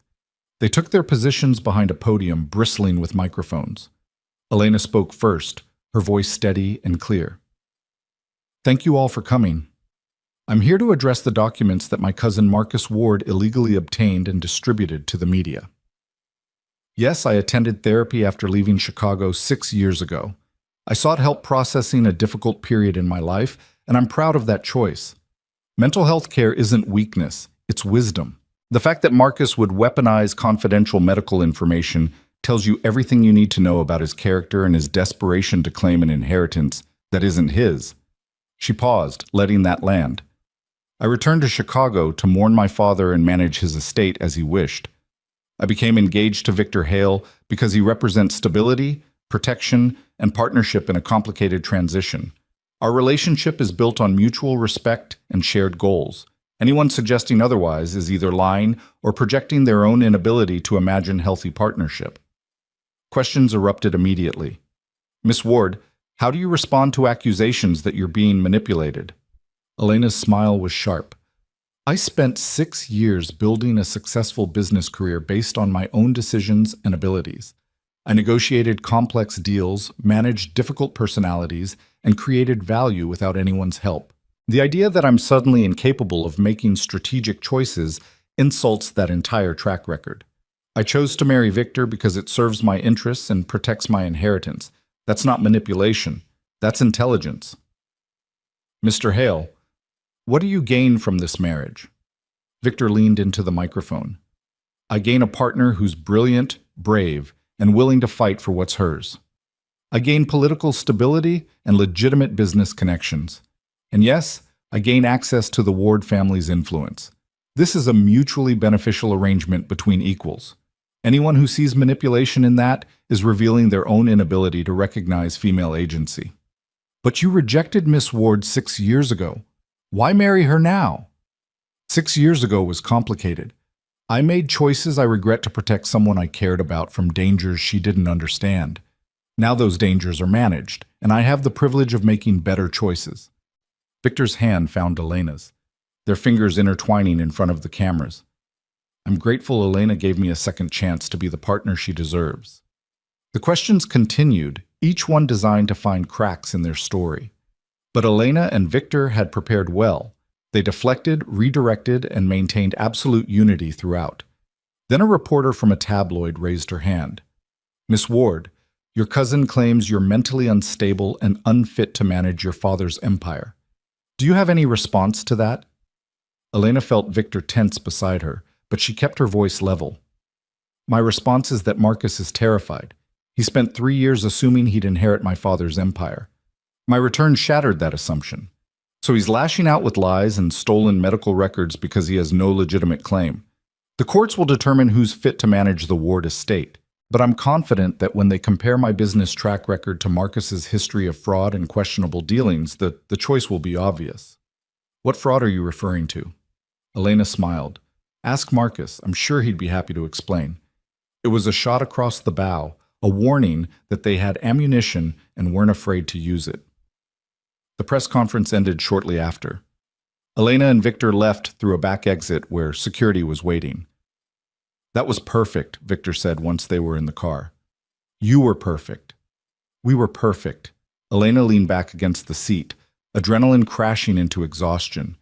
But Marcus is going to retaliate. You know that. I'm counting on it. Let him make the next move. It'll give us justification for what we're about to do. Elena's phone buzzed with a text from Martin. Excellent work at the press conference. But Marcus just filed for an emergency injunction to freeze the estate pending mental competency hearings. This is getting uglier. She showed the text to Victor, who read it with cold fury. He's escalating faster than I expected, Victor said, which means we move up our timeline. I'll have everything on Marcus ready by tomorrow. We release it all at once and bury him. And if it starts a war? Then we finish the war before the wedding. Victor's expression was hard. Elena, I told you I protect what's mine. Marcus is about to learn what that actually means. They rode the rest of the way in tense silence. Back at the penthouse, Elena retreated to her room, needing space to process everything. She stood at the window, looking out over Chicago's glittering skyline, thinking about her cousin's desperation and Victor's cold determination to destroy him. This wasn't the life she'd planned. This wasn't the person she'd thought she'd become. But as Elena watched the city lights blur through her reflection in bulletproof glass, she realized something important. She'd spent 6 years running from Chicago's cruelty. Now she was standing in the heart of it, armed and dangerous and ready to fight back. The girl who'd fled in humiliation was gone. In her place stood someone harder, smarter, willing to make ruthless choices to survive. Victor had called her brave. Martin had called her smart. Marcus had called her weak. Tomorrow, Chicago would learn the truth. Elena Ward was done being anyone's victim, and anyone who underestimated her was going to regret it. She pulled out her phone and texted Victor. Release everything on Marcus tomorrow morning. Let's end this. The response came immediately. Consider it done. Elena set down her phone and looked at the ring on her finger, Victor's mother's ring, catching the city lights and throwing them back in fragments of fire. In 5 days, she'd marry the man who'd once destroyed her. In 5 days, she'd claim an empire built on blood and secrets. In 5 days, she'd prove that second chances could be weapons if you were brave enough to wield them. Chicago wanted a war? Elena Ward was ready to give them one they'd never forget. Dawn broke over Chicago with the kind of clarity that felt like an omen. Elena stood at the penthouse windows watching the city wake up, knowing that in a few hours, Victor's team would release everything they'd compiled on Marcus. By noon, her cousin's world would be burning. She should have felt guilty. Instead, she felt calm. Victor found her there, 2 cups of coffee in hand. He'd been up for hours coordinating the release strategy with his team. The exhaustion showed in the lines around his eyes, but his determination never wavered. It's ready, he said, handing her a cup. Financial fraud going back 7 years. Bribes to city officials. Deals with the Marconi family that directly violated your father's territorial agreements. And proof that he's been embezzling from the Ward estate since the day Vincent died. Elena took the coffee, her hand steady. When does it go live? 9 a.m. We've coordinated with 3 major news outlets and the district attorney's office. By the time Marcus knows what's happening, it'll be too late to stop it. Victor paused. Elena, once we do this, there's no going back. Marcus will be destroyed.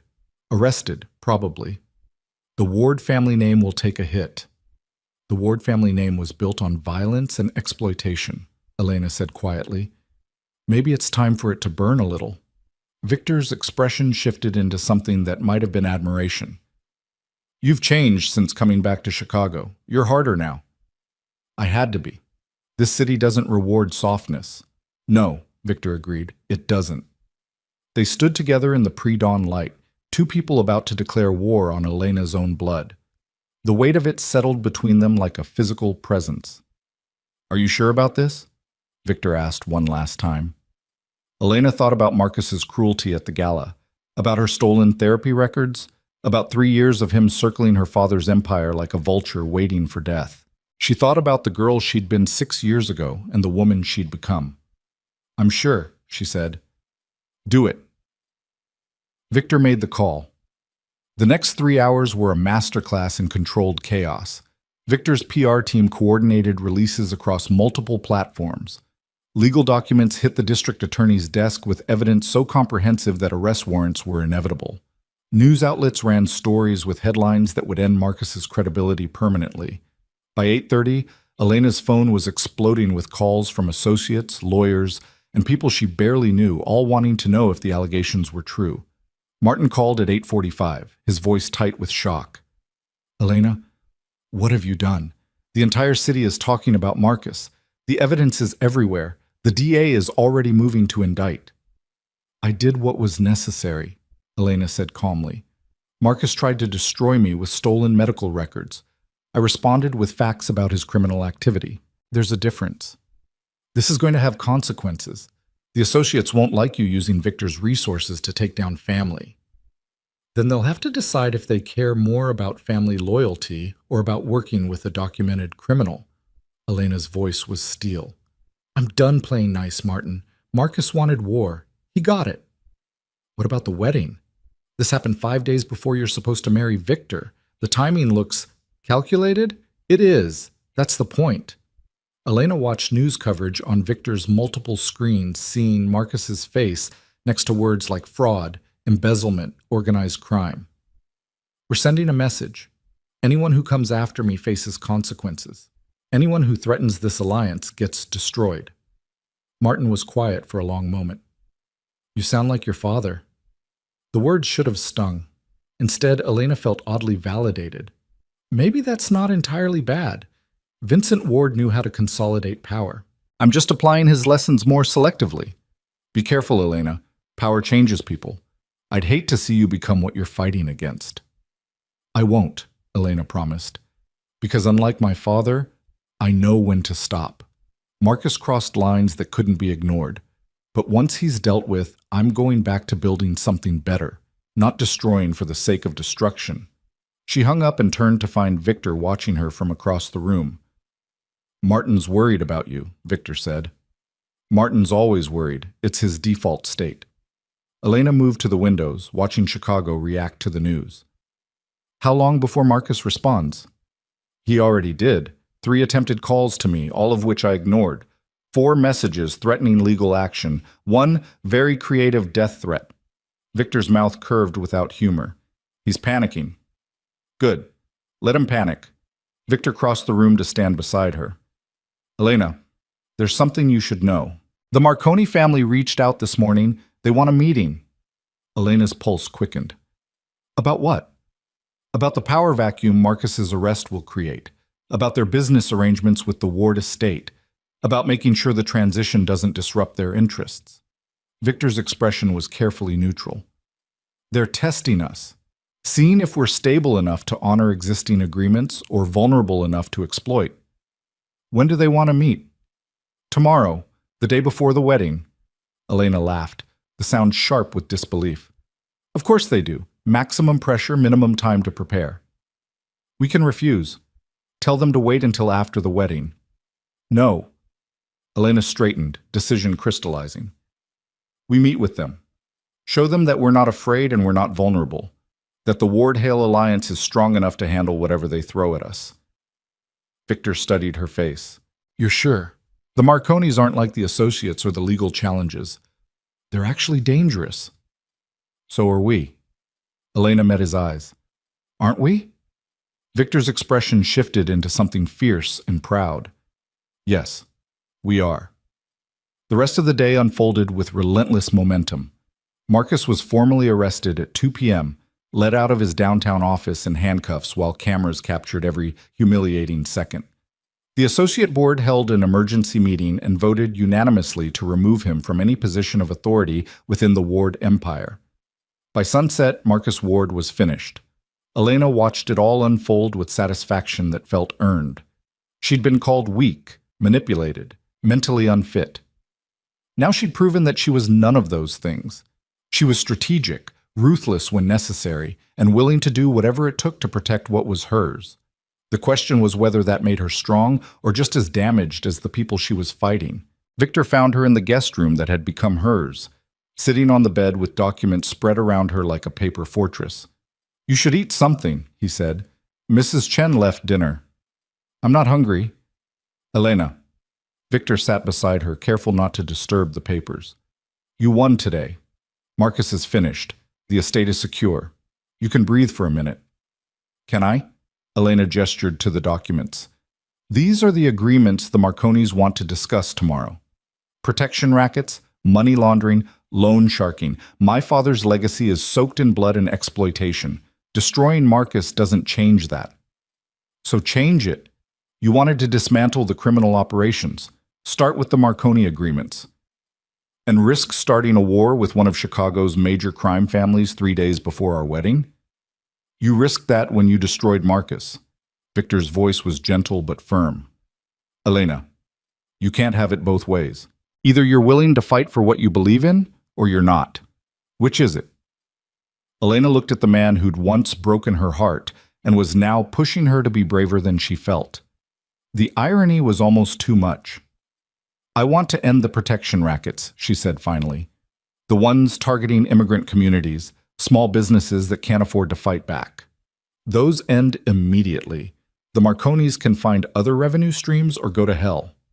Victor's mouth curved. "That's going to make tomorrow's meeting interesting." "Good.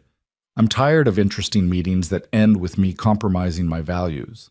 Elena gathered the documents into a stack. "We tell the Marconis that the Ward Empire is transitioning to legitimate business only. They can adapt or they can find new partners, but we're not continuing my father's worst practices just to keep the peace. They won't like it." "I don't care." Elena stood, energy returning. "Victor, you said this marriage makes us partners. That means we make these decisions together. So I'm asking you, will you back me on this? Even if it creates problems?" Victor stood as well, his expression serious. "Always. Whatever you need to do to sleep at night, I support it, even if it means telling the Marconis to get lost." The relief Elena felt was visceral. She'd expected pushback, expected Victor to prioritize stability over ethics. Instead, he was offering unconditional support. "Thank you," she said quietly. "Don't thank me yet. Wait until we survive tomorrow's meeting." Victor moved toward the door, then paused. "Elena, there's something I need to tell you about why I really bought the estate. You said it reminded you of me, of what you gave up. That's true, but it's not the whole truth." Victor turned back, his expression vulnerable in a way she'd never seen. "I bought it the week after I rejected you, when your father's money was still fresh in my account and the guilt was eating me alive. I bought it because I thought maybe someday I'd be worthy of the kind of life you dreamed about. Somewhere quiet, somewhere safe, somewhere that wasn't built on violence and fear." Elena's breath caught. "Victor, I know this started as strategy. I know we have an agreement about 1 year and then we walk away. But Elena, I need you to know that for me, this stopped being just strategy the moment you walked back into my life. Maybe it never was." He paused, jaw working. "I'm not asking you to change the deal. I'm just telling you the truth. Because in 4 days we're getting married, and I don't want to start a partnership built on lies." Elena stared at him, her carefully constructed emotional walls cracking under the weight of his honesty. "I don't know what to do with that," she admitted. "You don't have to do anything. Just know it's true." Victor's expression shifted back to something more controlled. "Get some rest. Tomorrow's going to be difficult." He left before Elena could respond, closing the door gently behind him. Elena sat back down on the bed, surrounded by documents about her father's criminal empire, wearing a ring that belonged to Victor's dead mother, 4 days away from a wedding that was supposed to be temporary. And she realized with stunning clarity that nothing about this situation was simple anymore. The meeting with the Marconis was set for a warehouse in the industrial district, neutral territory that belonged to neither family. Elena dressed for war in a black suit that made her look like death and money in equal measure. Victor wore similar armor, and together they looked like exactly what they were becoming, a force to be reckoned with. The warehouse was guarded by men who looked like they ate violence for breakfast. Sarah and James flanked Elena as she and Victor walked inside, their presence a statement about security and preparedness. The Marconi family was already waiting. 3 generations of organized crime sitting at a folding table like they were negotiating a construction contract instead of protection rackets and money laundering. Don Marconi himself sat at the center, 75 years old, with eyes that had seen everything and forgiven nothing. His son Franco sat to his right, younger but no less dangerous. And his grandson Rico completed the trio, watching Elena with the kind of calculation that made her skin crawl. "Miss Ward," Don Marconi said, his voice gravelly with age and cigarettes. "Or should I call you Mrs. Hale, since the wedding is in 3 days?" "Miss Ward is fine until the ceremony," Elena said coolly. "Thank you for meeting with us." "We didn't have much choice. Your fiancé was quite insistent." Don Marconi gestured to the empty chairs across from them. "Please, sit. Let's discuss business like civilized people." Elena and Victor sat, maintaining perfect composure despite the tension radiating from the Marconi family. "Your father and I did business for 30 years, Don Marconi continued. He was a hard man, but he was fair. He understood that certain arrangements benefit everyone. I hope you understand the same." "I understand that my father built an empire on exploitation and violence," Elena said bluntly. "I'm not interested in continuing that legacy." Franco leaned forward, his expression darkening.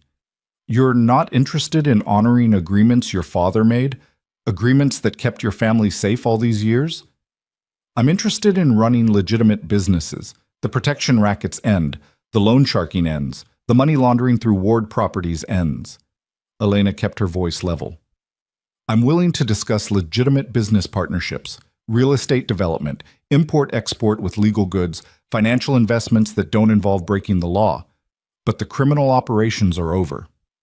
The silence that followed was deadly. Don Marconi's expression didn't change, but something shifted in his eyes.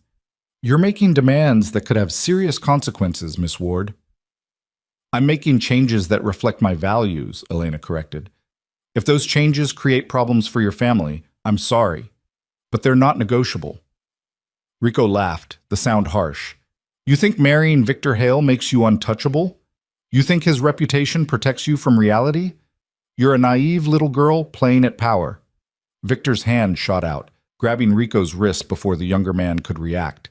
His voice was quiet and absolutely lethal. "Speak to my fiancé with respect, or the next words out of your mouth will be your last." Don Marconi raised a hand, a gesture that made Victor release Rico but didn't ease the tension. "Victor, I understand you're protective, but perhaps you should let Miss Ward fight her own battles." "She is fighting her own battle," Victor said. "I'm just making sure everyone understands the consequences of disrespect." Don Marconi turned his attention back to Elena. "You're willing to risk war over principle? That's either very brave or very stupid." "It's necessary," Elena said. "My father's empire was built on hurting vulnerable people. I won't continue that. If standing by that conviction means fighting you, then we fight."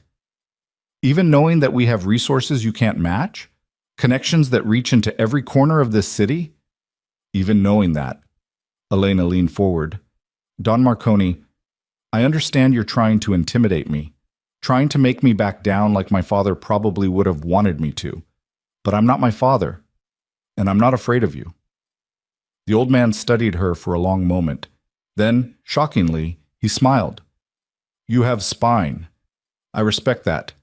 Your father raised a fool for a son in Marcus, but apparently he raised a fighter for a daughter."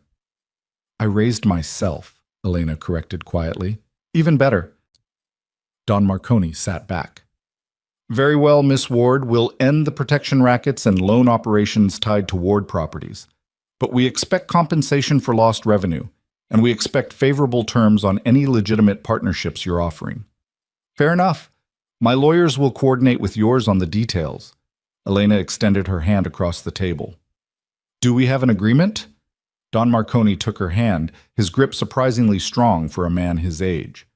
"We have an agreement. For now. But Miss Ward, understand something. This peace only lasts as long as you can maintain it. Show weakness, and we'll reconsider our position." I won't show weakness. We'll see. Don Marconi released her hand. Congratulations on your upcoming wedding. I look forward to seeing how long this alliance of yours actually lasts. The Marconis left with their guards, the warehouse emptying until only Elena, Victor, and their security remained. The moment the door closed behind the crime family, Elena's legs nearly gave out. Victor caught her, his arm around her waist providing support. You were incredible, Sut, he said. I've never seen anyone stand up to Don Marconi like that. I was terrified the entire time. I know, but you didn't show it. That's what matters. Victor guided her toward the car. You just renegotiated terms with one of Chicago's most dangerous families. And you won. Elena laughed, the sound edged with hysteria. I won a temporary peace. They'll test us, push boundaries, look for chances to undermine the agreement. Then we'll handle it together, like we handled Marcus, like we'll handle whatever comes next. Victor helped her into the car. Elena, you're building something better than what your father had. It's not going to be easy, but it's going to be worth it. The wedding day arrived with impossible speed. Elena woke in the estate's master bedroom. She'd moved out the night before for tradition's sake, surrounded by flowers and chaos, as the wedding coordinator directed an army of vendors transforming the property into something magical. The ceremony would be small, fewer than 50 guests, all carefully vetted by Rebecca's security team.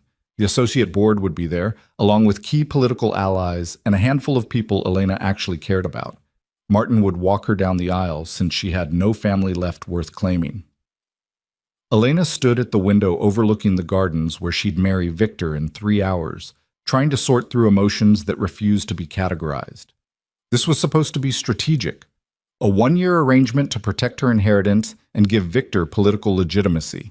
But Victor's confession about buying the estate, his unwavering support through every crisis, the way he looked at her like she was worth fighting for, it had all complicated things beyond repair. A knock on the door interrupted her spiral. Come in. Sarah entered, carrying a garment bag.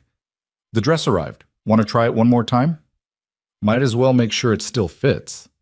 Sarah helped Elena into the gown, a stunning creation in ivory silk that managed to be both elegant and powerful. It fit perfectly, transforming Elena into a bride who looked like she could conquer kingdoms or break hearts with equal efficiency. You look beautiful, Sarah said softly. Victor's going to lose his mind when he sees you. Elena studied her reflection, seeing a woman who'd survived her father's death, her cousin's betrayal, and Chicago's cruelty. A woman who'd stood up to crime families and renegotiated her entire inheritance on her own terms. Do you think this is crazy? She asked Sarah. Marrying someone I barely know to protect an empire I didn't ask for. Sarah considered the question seriously. I think it's strategic, but I also think you and Victor have something real developing under all that strategy, whether you're ready to admit it or not. It's supposed to be temporary. Plans change. People change. Maybe temporary becomes permanent if you're brave enough to let it. Sarah adjusted Elena's veil. Or maybe you honor the original deal and walk away in a year. Either way, you're making your own choices. That's what matters. Elena nodded, filing away Sarah's wisdom for later examination. The next 2 hours passed in a blur of final preparations. Makeup and hair that made Elena look like the best version of herself. Jewelry that included Victor's mother's ring and the diamond earrings from her own mother. A bouquet of white roses that symbolized new beginnings. When Martin arrived to escort her down the aisle, Elena was as ready as she'd ever be. You look stunning, Martin said, offering his arm. Your father would have been proud. My father would have been calculating political advantages, Elena corrected. But thank you. They walked through the house and out to the gardens where chairs had been arranged in neat rows, facing a flower-covered arch. The guests were already seated, associates in expensive suits, politicians with practiced smiles, and a handful of faces Elena actually wanted to see. And at the end of the aisle, waiting beneath the arch, stood Victor. He looked devastating in a perfectly tailored tuxedo, his expression carefully controlled. But when his eyes found Elena, something raw and honest flickered across his face. Want, hope, fear. Everything Elena was feeling reflected back at her. She walked down the aisle on Martin's arm, each step bringing her closer to a future she couldn't quite see but was choosing anyway. Martin placed her hand in Victor's with a gentle squeeze of encouragement, then stepped back. Elena and Victor stood facing each other, surrounded by witnesses and sunlight and the weight of everything that had brought them to this moment. The officiant began the ceremony with traditional words about love and commitment. Elena barely heard them. She was too focused on Victor's hands holding hers, steady and warm and real. When it came time for vows, Victor spoke first. Elena, 6 years ago, I made the biggest mistake of my life by pushing you away. I told myself it was for your protection, but really I was just afraid. Afraid of caring about someone more than I cared about power. Afraid of being vulnerable. His voice was low but unwavering. Today, I'm choosing differently. I'm choosing you. Not because strategy demands it, but because you're the bravest, most remarkable person I've ever met. And whatever time we have together, 1 year or 50, I promise to be worthy of your trust. To protect you. To fight beside you. To be the partner you deserve. Elena's eyes burned with unshed tears. She'd prepared clinical vows about partnership and mutual respect. But standing there with Victor's honesty ringing in her ears, those words felt inadequate. Victor, she began, her voice shaking slightly. You broke my heart once, shattered it so completely I thought I'd never recover. But these past weeks have shown me that people are more than their worst moments. You've stood beside me through every crisis, supported my choices even when they created problems for you, made me feel strong instead of protected. She paused, gathering courage. I don't know what happens after this year. I don't know if what we're building is permanent or temporary, but I know that right now, in this moment, I'm choosing you too. As my partner, my ally, and maybe, if we're both brave enough, something more. The officiant pronounced them married, and Victor kissed her with a tenderness that felt like a promise. The reception happened back in the city the following week as planned, a massive celebration designed to show Chicago that the Ward-Hale alliance was strong and permanent. But the real ceremony, the one that mattered, had happened in the garden with honest vows and hope that felt dangerously real. The weeks following the wedding were a whirlwind of change. Elena systematically dismantled her father's criminal operations, replacing them with legitimate businesses that actually helped communities instead of exploiting them. The associates grumbled, but ultimately respected her decisiveness. The Marconi family tested boundaries but found Elena and Victor's united front impossible to break. And through it all, the marriage that was supposed to be strategy evolved into something neither of them had planned for. They started small, dinner conversations that stretched past midnight, morning coffee rituals that became sacred, moments of vulnerability that built trust brick by careful brick. Victor told Elena about growing up in poverty, about the violence that had shaped him, about his dreams for a life beyond crime. Elena shared her own scars, her fears, her slowly growing belief that maybe she deserved good things. 3 months into their marriage, Elena woke to find Victor already up, standing at the penthouse windows with coffee in hand. "You're thinking too loud," she said, moving to join him. Victor smiled, passing her his coffee cup. "I was thinking about the 1-year deadline, about what happens when we reach it." Elena's heart clenched.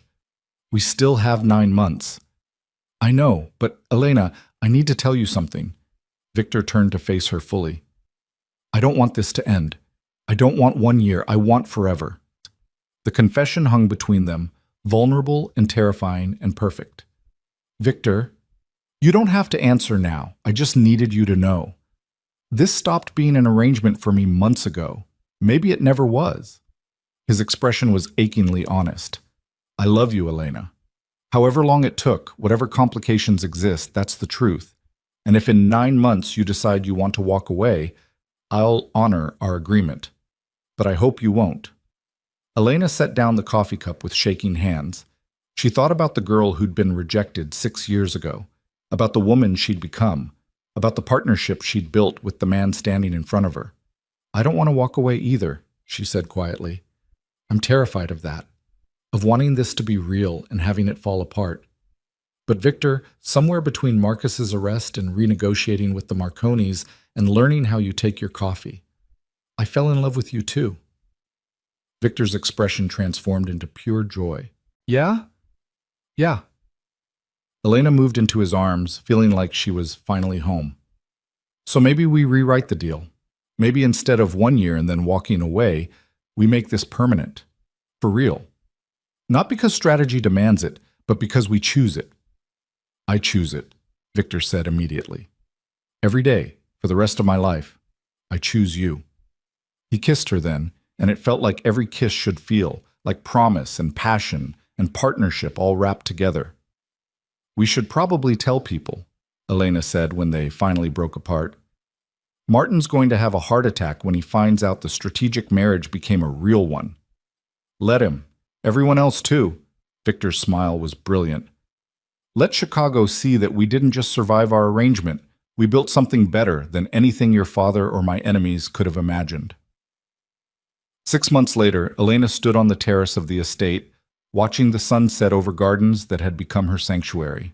The Ward Empire had been completely restructured. Legitimate businesses that employed people fairly, community programs that gave back, and not a single protection racket in sight. The associates had adapted or been replaced. The Marconis maintained respectful distance, and Marcus was serving a 10-year sentence for fraud and embezzlement. Victor found her there, sliding his arms around her waist from behind. Thinking, he asked, about how far we've come? About where we started? Elena leaned back against him. About the fact that the 1-year deadline is in 3 months and we're not going anywhere. Best contract renegotiation I've ever made. Elena laughed. Same. They stood together as darkness fell and stars emerged, the same stars Elena had once dreamed about seeing somewhere quiet and safe. The same stars she could now see every weekend at the estate she shared with the man she loved. Chicago had tried to break her. Her father had tried to control her. Marcus had tried to destroy her. But Elena Ward had survived all of it. More than survived. She'd thrived. Built an empire on her own terms. Married for strategy and found love anyway. Proved that second chances could transform into something beautiful if you were brave enough to fight for them. I love you, she said, turning in Victor's arms to face him. I love you too, Victor replied. Today and every day after. They kissed under the stars at the estate that symbolized everything they'd built together, and Elena felt complete in a way she'd never imagined possible. The marriage that started as protection became partnership. The partnership became love, and the love became the foundation for a life neither of them had dared to dream about.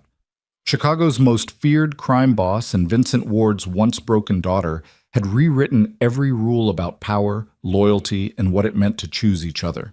And they lived that choice every single day, building something stronger than fear, deeper than strategy, and more lasting than any empire. Together, they were unstoppable. Together, they were home. And together, they rewrote the ending that everyone else had tried to write for them, transforming obligation into choice, strategy into love, and survival into the kind of happiness that only comes from fighting for what you believe in. The city lights glittered in the distance like scattered diamonds, and Elena Ward Hale stood with her husband under stars that had witnessed their entire journey, from humiliation to power, from broken to whole, from forced alliance to chosen forever. It was a better story than she'd ever imagined, and it was only just beginning.